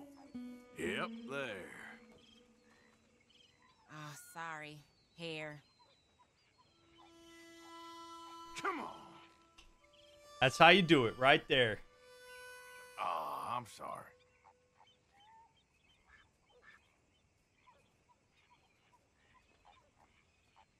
Thank you, Tilly. It was a pleasure. Well, here we are, Tilly. Moved again. Killed it in dominoes. Absolutely killed it. All right, so we got Tilly. Tilly's not a fan of Miss Grimshaw. That's an interesting thing to learn. Wait, what is she? There's like a little... So, what do you think? What do you mean? About those two families. The rich ones in the big houses. I don't know. Go have a look around. See what you can find out. Calmly, I mean. Sure. Dutch and I, we both think there's money to be made. I hope so. I'll see what I can find out. Okay, Tilly's got an exclamation point. What's the... What is your problem, you little strumpet? Please go away. What is your problem? I got lots of problems. Mostly I drink too much. What's your problem with me? Nothing but the obvious. And what is that supposed to mean? It means go away. Just who do you think you are saying them things about me? I'm the dumb strumpet. Now get lost. Look at me. Look at me. You little... Damn you. Ladies, what are we doing? You hit me again, you goddamn moron. Dutch or no Dutch, you'll be up there with the angels playing harp before sunset. Hear me? I might just go back to bed. You okay? She's lucky that's all she got. She's going through a rough time of it. She was well within her right to deck the shit out of her. I understand it. Give request. I found this. You said you lost yours. Oh, it's beautiful. Thank you. Here, please take this. It's the least I can do. Hey, you're welcome. You gave her a necklace. Good morning. Good morning, Lenny. Hey. All right. Good shit. Well, let's go check out roads. Let's go scope out the old town. Ooh, nope. We got another therapy session with Tilly. Therapy's back on the menu, friends. Oh, wait a minute. No, we got a little session with Karen. What's up, Karen?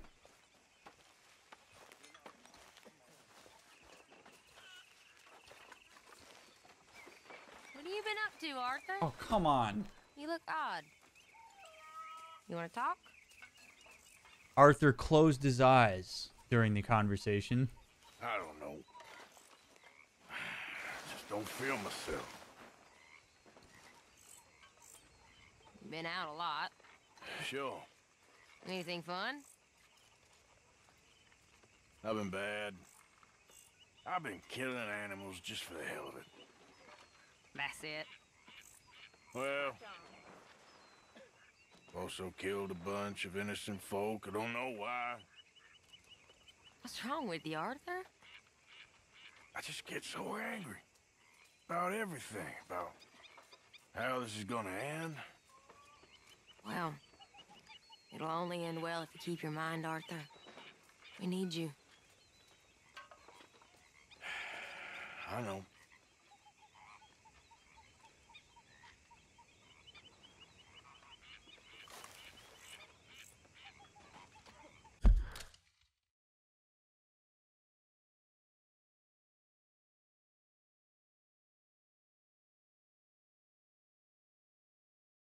That I don't know really stood out to me there. Keep your head on straight. We need you. I know. Hard to tell if he obviously understands his role in the group. I think he recognizes that Dutch without him and Hosea is probably not going to be able to keep the group together in the way that he does. But I wonder if Arthur feels a pressure to keep it together because of that he's either come to resent or that he's been waiting for the payoff on and it hasn't happened. And those are the two things that come to mind. I mean, I think my question to him there would have been, had I been Karen, would have been, you know, that's an interesting way for you to say I know. Can you tell me a little bit more about that? That seems to weigh heavy on you, knowing that there are so many of us that rely on you. What's that like? I'd love to know what his answer to that would be. Because I don't want to overinterpret that. But that's the part of all that conversation. That's the hook for me. Is the way he said, I know, in exasperation when Karen mentioned that. Almost like he's resigned himself to it. Instead of, and is like on autopilot with it, instead of being something that he intentionally is grabbing onto at this point.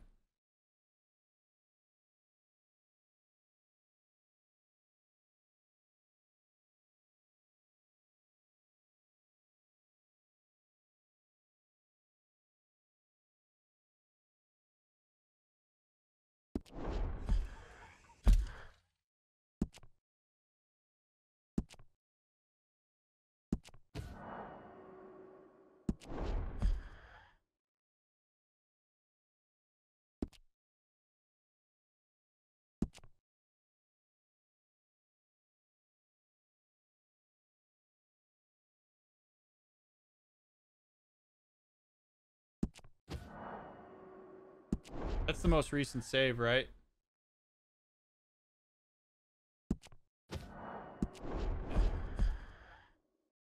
You think resentment is why everyone in the group perceives him to be a grumpy one in Bunch? I mean, maybe. Could be. I think people read Arthur better than he wants to believe they do. I think Arthur, while he understands his role, might not be happy with said role. Yeah, I could totally see that. It's fine. Reloading's fine. This hasn't happened yet, so I'm not too stressed out about it. All right, let's ride into Rhodes. Excuse me, you listen to me. I ain't got ideas above my station. I just ain't doing that no more. We all of us have to sing for our supper, miss. Sure, and singing's fine, but I'm done with that. And if you want me to leave, then that's fine too. Well, I suppose I can discuss the matter with Dutch. Do whatever you goddamn please. Ideas above her station. She thinks we don't know her station. Hello Outrageous there. old hag! How dare she? Hello there. Okay, so there's some real shit going on right now in the group. We got a lot of people fighting. I swear I could do better in my sleep. Then why don't you? Because she was born poor. She was born poor, but maybe she won't die poor. We're all gonna die poor. Maybe we can have some fun in the meantime. I disagree. I ain't gonna die poor. I know that. Good luck to you, Missy. And it is the women that are fighting, which is interesting. We had a lot of the men fighting in the last camp, a lot of women fighting now. Not that I think gender necessarily matters with all of it, but it is interesting to see that.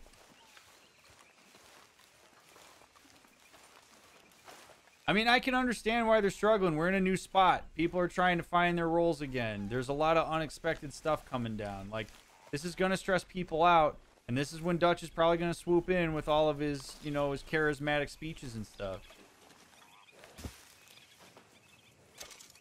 I think a lot of people are having to attend to the reality of what's going on in the group right now, which is that we don't have a lot of direction. We were just starting to get stable, and now all of a sudden we're doing this again.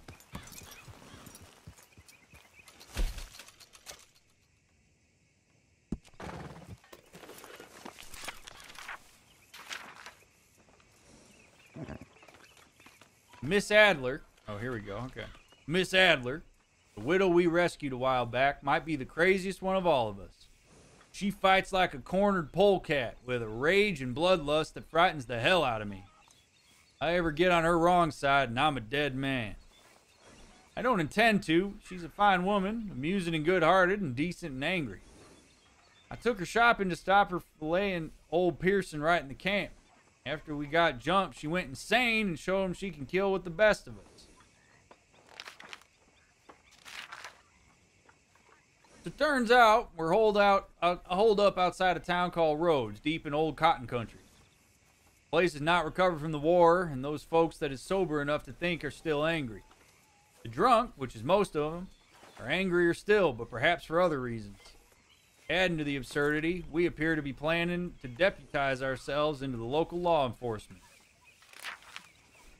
and have already taken down a major bounty on their behalf, but mostly to rescue slippery old Trelawney, who got himself arrested for some of his usual nonsense. Seems like there's a long-running blood feud between two old families here, and both Dutch and Hosea believe they may be sitting on a lot of gold. We shall see, I guess. Nice. Good looking out, Joms. Also, we combine stress from the heat. I'd be roasting wearing that big dress all the time. I mean, that certainly ain't gonna help. Alright. Let's go into town. Oh, look at that. Look at that. We got a, we got ourselves a bounty to collect on. Ooh, we got a newspaper. Alright, let's go to town. Let's go get some stuff. And if we run into some blackjack, I'm gonna play some blackjack. Do you think the women are struggling to find their footing in the hierarchy between themselves, and that's why these fights are breaking out? It could be. I don't know. I mean, a lot of it seems to be like dyadic aggression. I don't know if it's because the women are losing faith in Miss Grimshaw. Although Miss Grimshaw's not really in a position. I don't know. I don't know what it is. I'll be interested to see what some of the other fights are about. It could just be bullshit too. Like, I don't know that I want to overread into the dissent, but I do think that it's important for us to notice that there's stress going on in the group. And my hope would be that Dutch is also going to recognize it.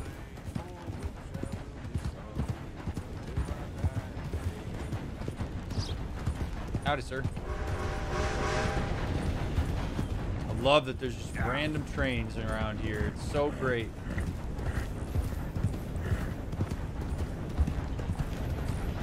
Yeah, I mean, yeah, if you're in close proximity to folks, you're going to have arguments. It's fine. It's about learning how to resolve arguments. Not about not having them.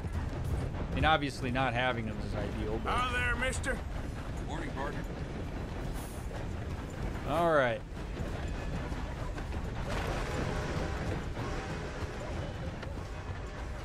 What's going on here?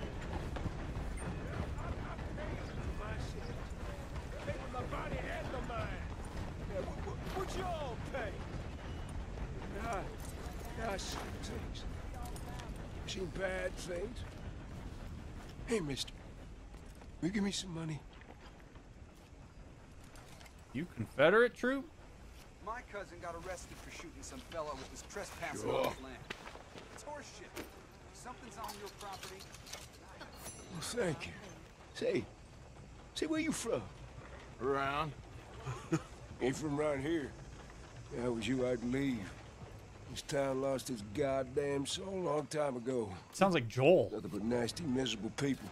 Yeah? Yeah, ever since them Greys moved here, a bunch of no-good white trash. And they somehow got rich. About 50 years ago, they moved here, caused a whole heap of trouble. Yeah, I reckon they was Yankee spies during the war and everything. That's so. Yeah, sure.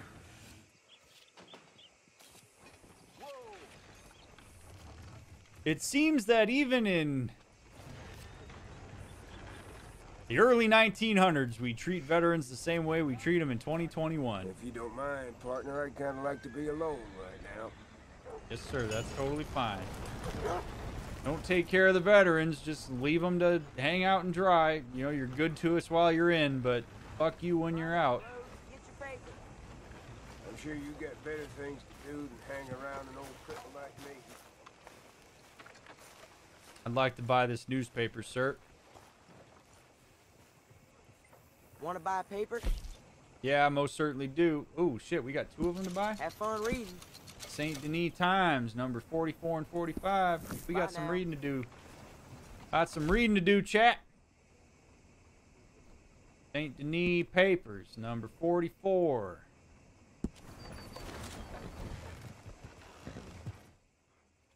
All right, 100 timber workers are needed at the Appleseed Timber Company in West Elizabeth. Hey, we ran into them. While several timber operators have made God, can you...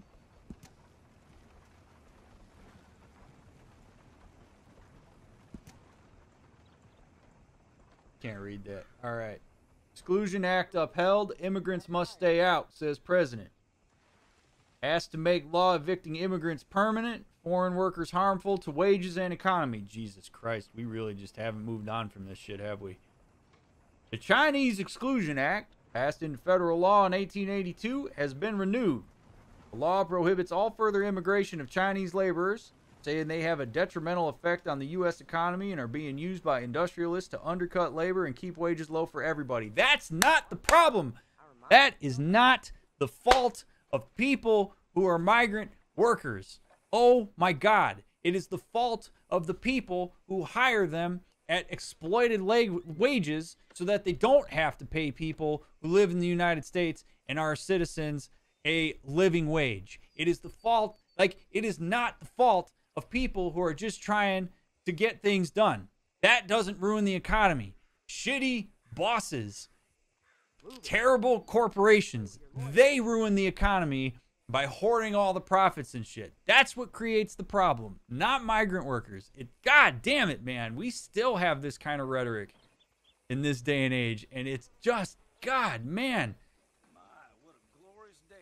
This is exactly the kind of shit you'd see in the 1800s, and we still hear these fucking arguments in 2021, man. All right. Proponents of the regulation also argue that the Chinese have committed acts of violence upon Americans and will never integrate properly into our society, because we ain't going to let them. States such as California have set their own restrictions, and some are calling for mandatory reparation of all Chinese workers already here. Many Chinese are faced with the decision to stay in the United States or return to China to be with their families, whom they may never see in their lifetime due to a ban on immigration. Upon its renewal, Senator Lansing from New York called the act nothing less than the legal... Why are you staring? I remind you of somebody? Wait a minute, where's...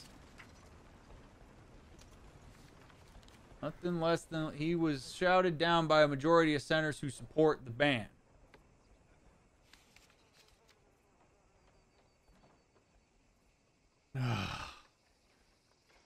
Who are Scarlet Meadows bandits? Train robbery confounds lawmen. Wagon block train. Officials call for action. Gertrude Bombacht was knitting a hat for her niece when the train lurched to a stop and shouting commenced. I feared for my life, she said. Passengers were subjected to a terrifying ordeal as the train was robbed near the Lemoyne border. Outlaws used an oil wagon on the tracks to cause the train to come to a stop. They then threatened the passengers to give up their belongings. It was then that lawmen, having been tipped off to the robbery, arrived on scene and confronted the outlaws. Sheriff Tompkins was one of the lawmen who arrived on the scene. There was very little to tell. We were searching for evidence at this time. Passengers are in great distress. Supply cars have been looted. Men are dead. This region's problems with lawlessness have returned. Reports indicate that outlaws escaped after having engaged in a furious gun battle with the lawmen. Murderer on loose. Was headed to prison. Ambush frees outlaw. Member of Vanderlinde gang. Hot chase for fugitives. Sean McGuire, a member of the notorious Dutch Vanderlinde gang, has escaped from custody. McGuire was captured and in the process of being transported from Blackwater to a federal prison in the West. He's a part of the Vanderlinde gang who were responsible for the recent Blackwater boat robbery that left many dead. The shootout was fierce and several men were killed as a result. Bounty hunters had caught McGuire but were ambushed on a stretch of the upper Montana River by Confederates of the accused. Upon relating the circumstances of the escape, one lawman on the scene said that McGuire repeatedly expressed the idea of jail as no terror to him, nor the idea of death by hangman's noose. McGuire even once suggested to a sheriff that his rope wasn't stout enough and may break under his weight. Officials have called for action, saying the escape is yet another example of the inability of police to keep criminals incarcerated. The plague of children, pinworms, Dr. Simpkins worm syrup. All dealers sell it. Okay. Albright captured. Snake oil salesman poisoned many. When Fanny Crenshaw suffered from rheumatism, she looked to Benedict Albright to ease her suffering. He told her that the fatty steak of flesh around the vertebrae of reptiles will will cure any case of rheumatic issue. Showing her a long list of certificates from happy patients he had cured, she borrowed money from the bank and purchased several bottles. Miss Crenshaw is now one of many people who have been poisoned by Albright's so-called miracle cures. Tales have poured in after each town he visited, with purchasers feeling sickly and usually far worse than their original condition they sought to cure. Albright was finally captured and brought into the office of Valentine's sheriff by a bounty hunter who is rumored to be a family member or friend of someone poisoned by Albright's hideous concoctions. That was me. We were there. Cornwall expansion continues. From commodities to the Caribbean. Request government protection. States robberies. Of course they want protection. Leviticus Cornwall is a well-known expansionist. A railroad into every expanse of this country is only a matter of time, he declared when launching Cornwall's Southern and Eastern Railways. He builds the trains and uses them to ship goods for Cornwall freight and commodities. Cornwall kerosene and tar and his other business concerns.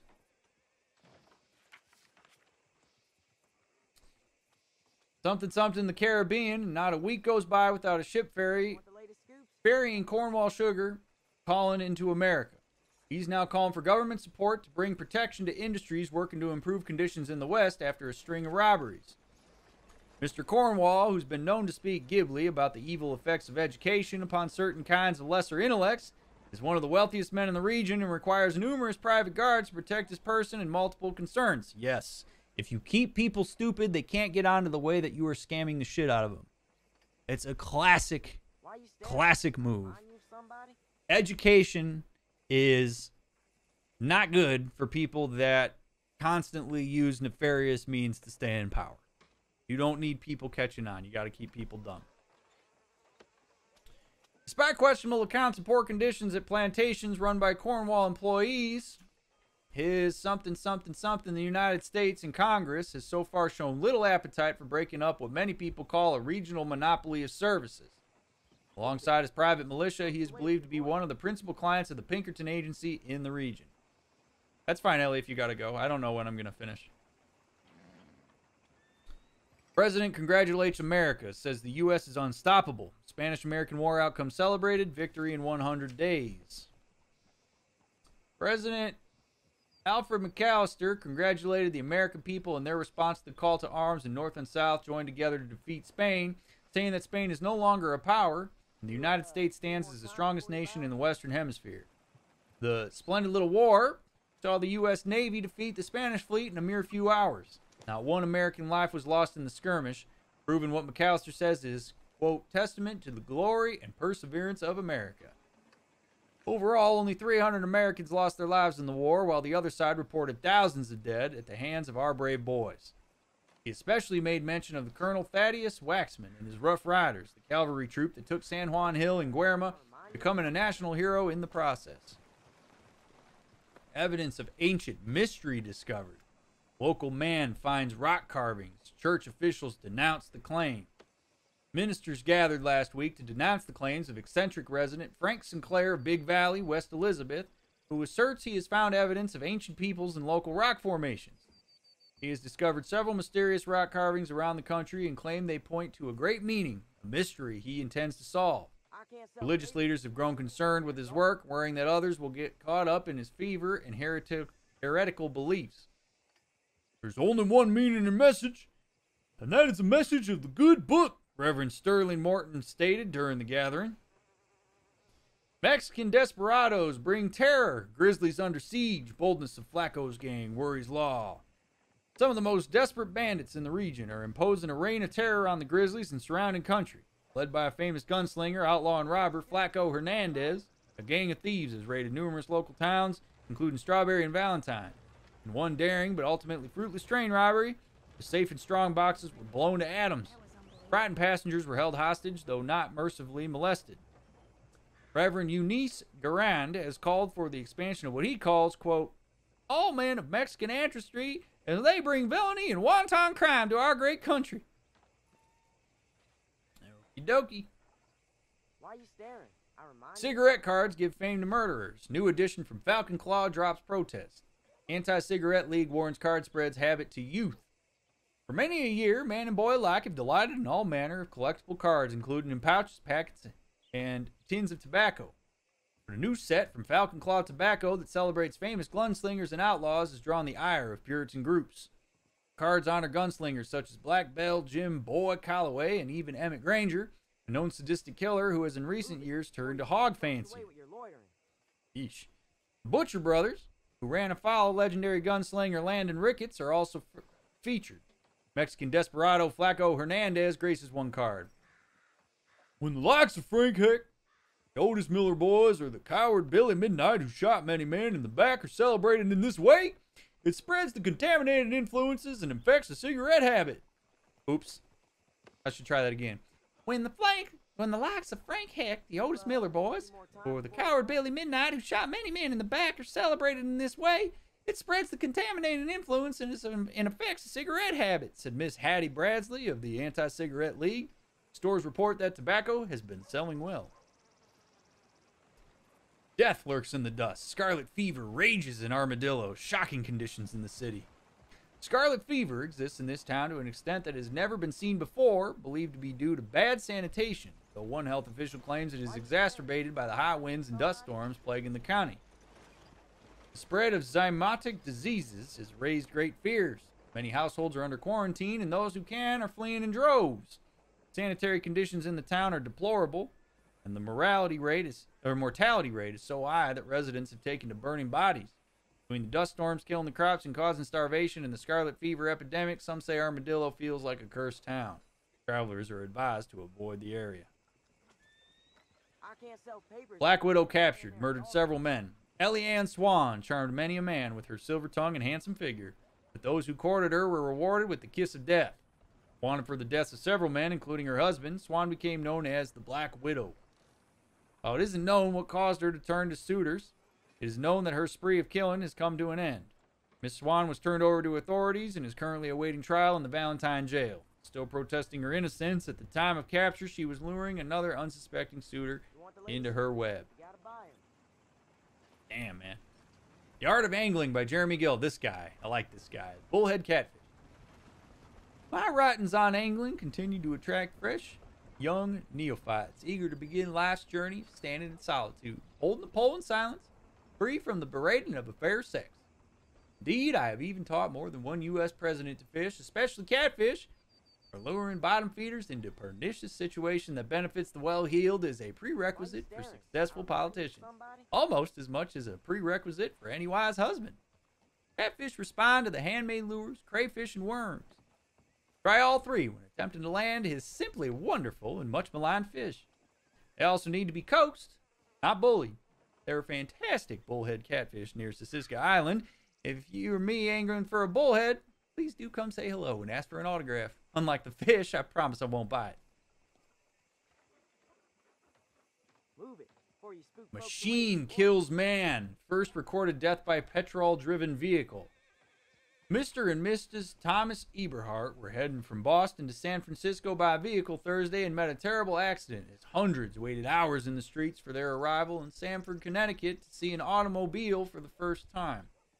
The couple was taking a much celebrated drive across the United States, seldom accomplished as onlookers in each town stopped to see a horseless carriage with the very own something. According to officials, the roads have been in a terrible state since the rains, and the wheel and its spokes abruptly shattered, causing the automobile to fly into a ravine, flinging Mr. Eberhardt out into the front of the vehicle and breaking his neck. Yikes. Sorrow in the South. A migration is beginning. At one time, Rhodes stood as a true small-town jewel in the South. Tobacco and cotton production boomed, bringing an era of hope and prosperity that lasted even after the war. However, many worry that prosperity is now on the decline. Production of crops is down, and the last two surviving big plantation families, the Grays and the Braithwaites, still always bitter rivals, have increased hostilities as the economic downturn worsens. With the emancipation of slaves and acrimonious attitudes persisting after the Civil War, some worry a massive northern migration of Negro workers and farmhands could spell trouble for the region as a whole, especially towns like Rhodes.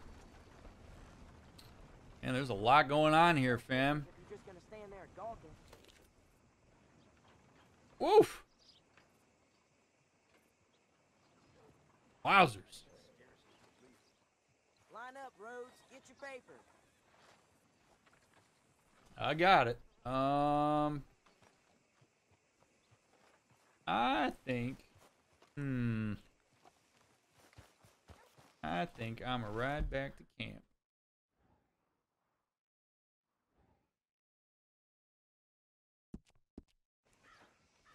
Got ourselves a paper.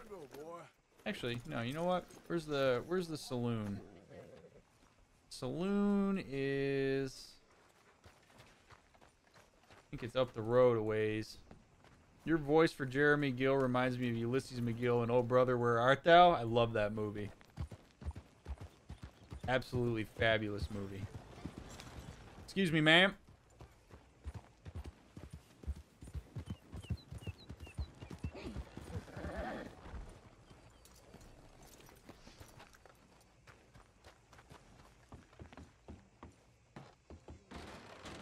Welcome, sir. Hope we make a good impression. Oh, Blackjack's upstairs, huh? Y'all in here jawing? While we out there fighting? Settle down, fellas. Loonies. Sunday Southerner, you're in my spot. Yo! Now get! Oh, there ain't no cause no more. Don't pretend otherwise. Sorry, bust. Move along. We ain't looking for your company. All right. Don't gotta tell me twice. From what I hear, the bracelets are more or less down to their last cent. I'd like to just have a seat somewhere. All right.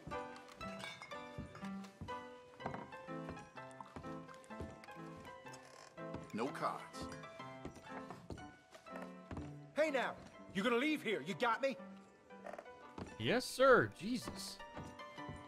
I guess you did have to tell me twice. I like what I'm hearing. All right, we'll play a couple hands of blackjack. And I think we'll call it an evening. All right, chat. Let's try my hand. $4? All right. Thanks for playing. Let's do it. Turns out a con man hustled the Gordon family out of most of all their inheritance. Oh, yeah. All right, let's see your bets. All right.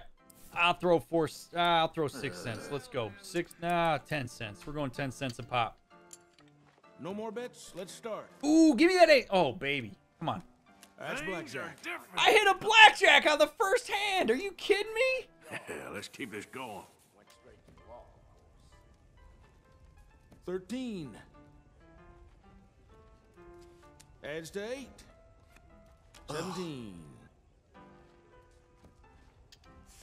Sorry about that. That was awesome. Gaming, I guess. Bets are open now. That was awesome. All right, let's go. 10 more cents.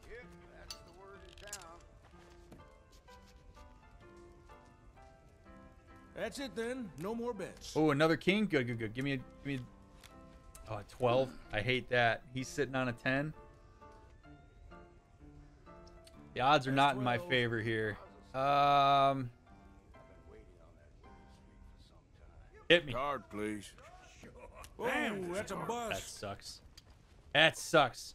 Where does he 17 there. What is he, soft 17? It doesn't 16. Say what he has to go in on. Bust. Oh, he busted. Damn.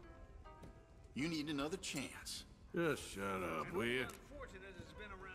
Please put in your bets. All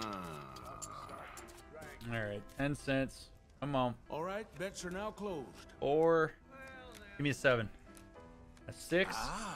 I'm gonna guess that he probably has to hit soft 17. So let's go. Oh no, and he's got an ace on the board. I'll pay insurance. Nope, it's not a blackjack. All right. I got 16. He's sitting at 20. I'll take a card. 11. Oh, let's go. Yep. Come on, give me a face card. 15.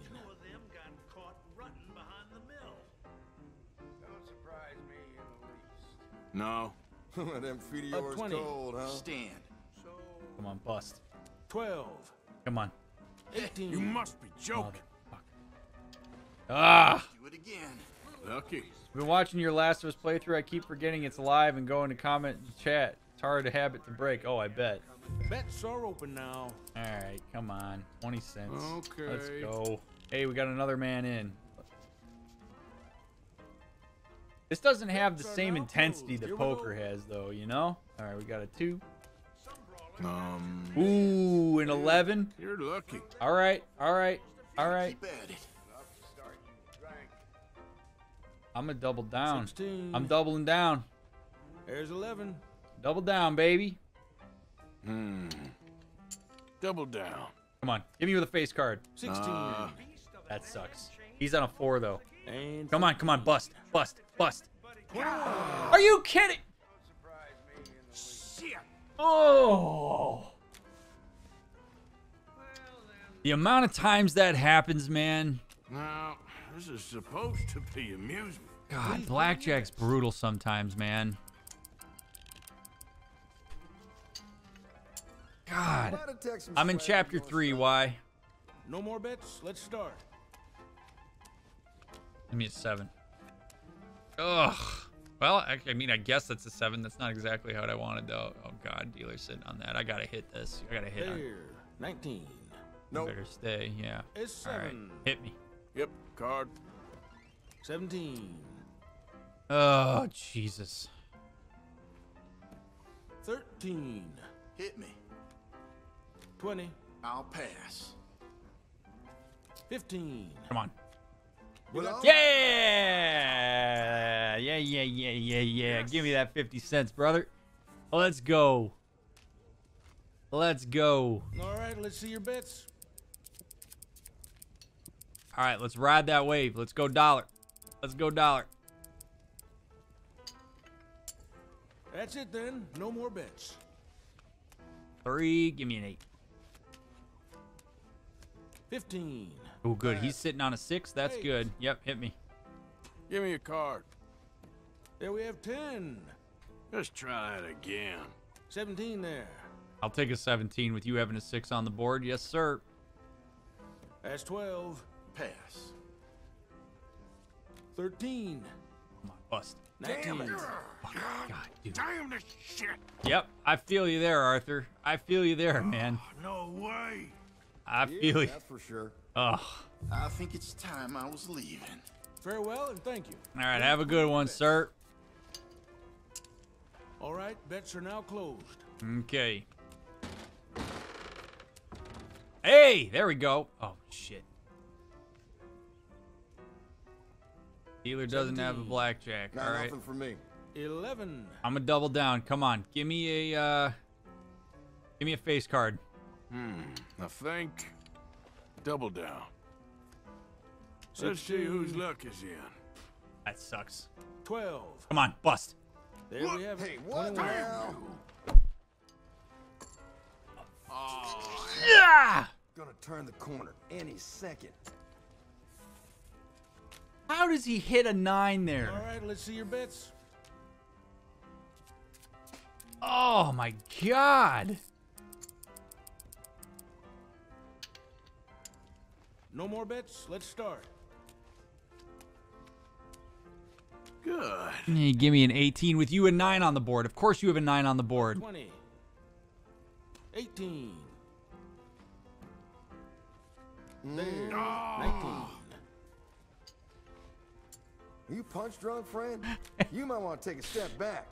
Oh man. Oh my God. Please put in your bets. I'll have you know, sir, I strongly dislike this. Bets are now closed. Here we go. Oh. That guy hits a 20. I hit a 17. He's sitting on a 4. 17. I gotta stand. I'm not. Stand. 9. 16. Come on. Come on. Sorry. There we go. There we go. Pay it out. Now that's what I'm talking about. Pay it out. Hitting my stride.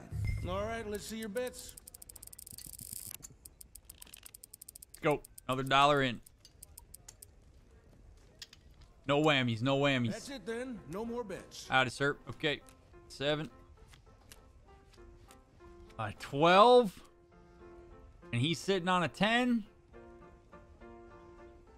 13. Yeah, I'll take one. 18. That's 12.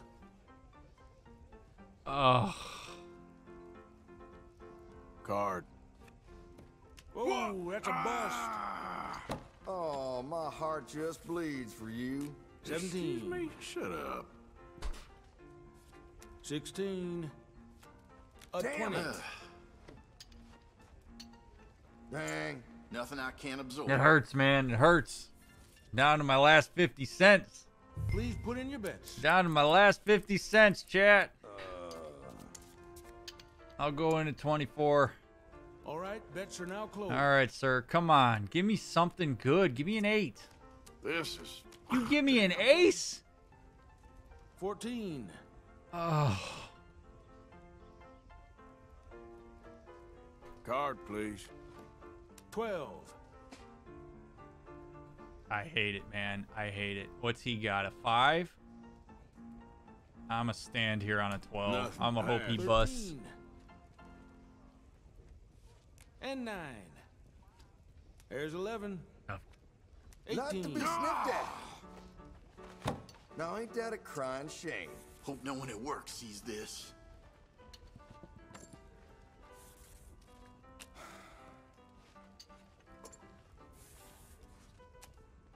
Sometimes I let my workers beat me. Good for morale. Bets are open now. Well, I sure hope All right, fellas. This is everything I got. No more bets. Let's start.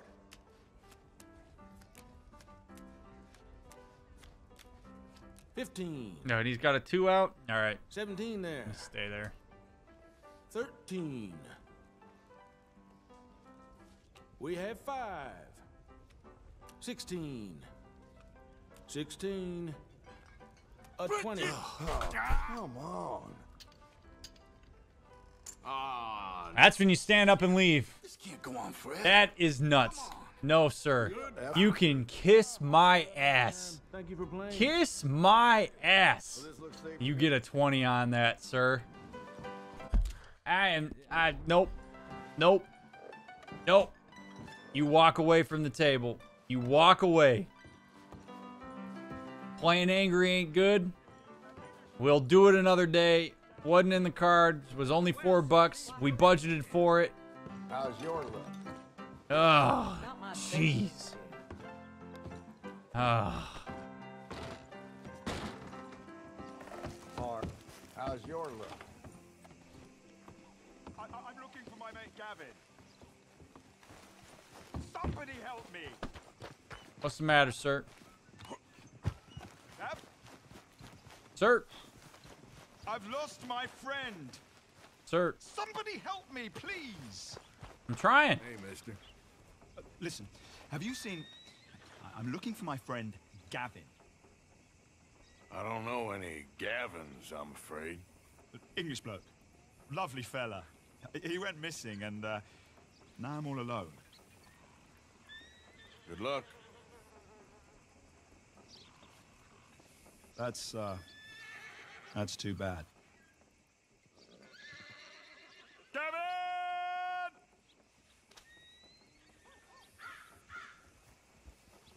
Good luck to you, sir.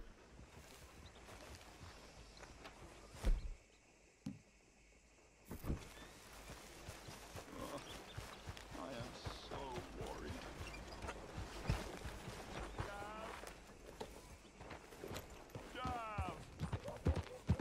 All right.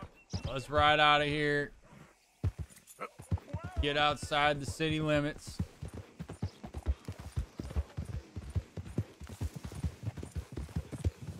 There we go.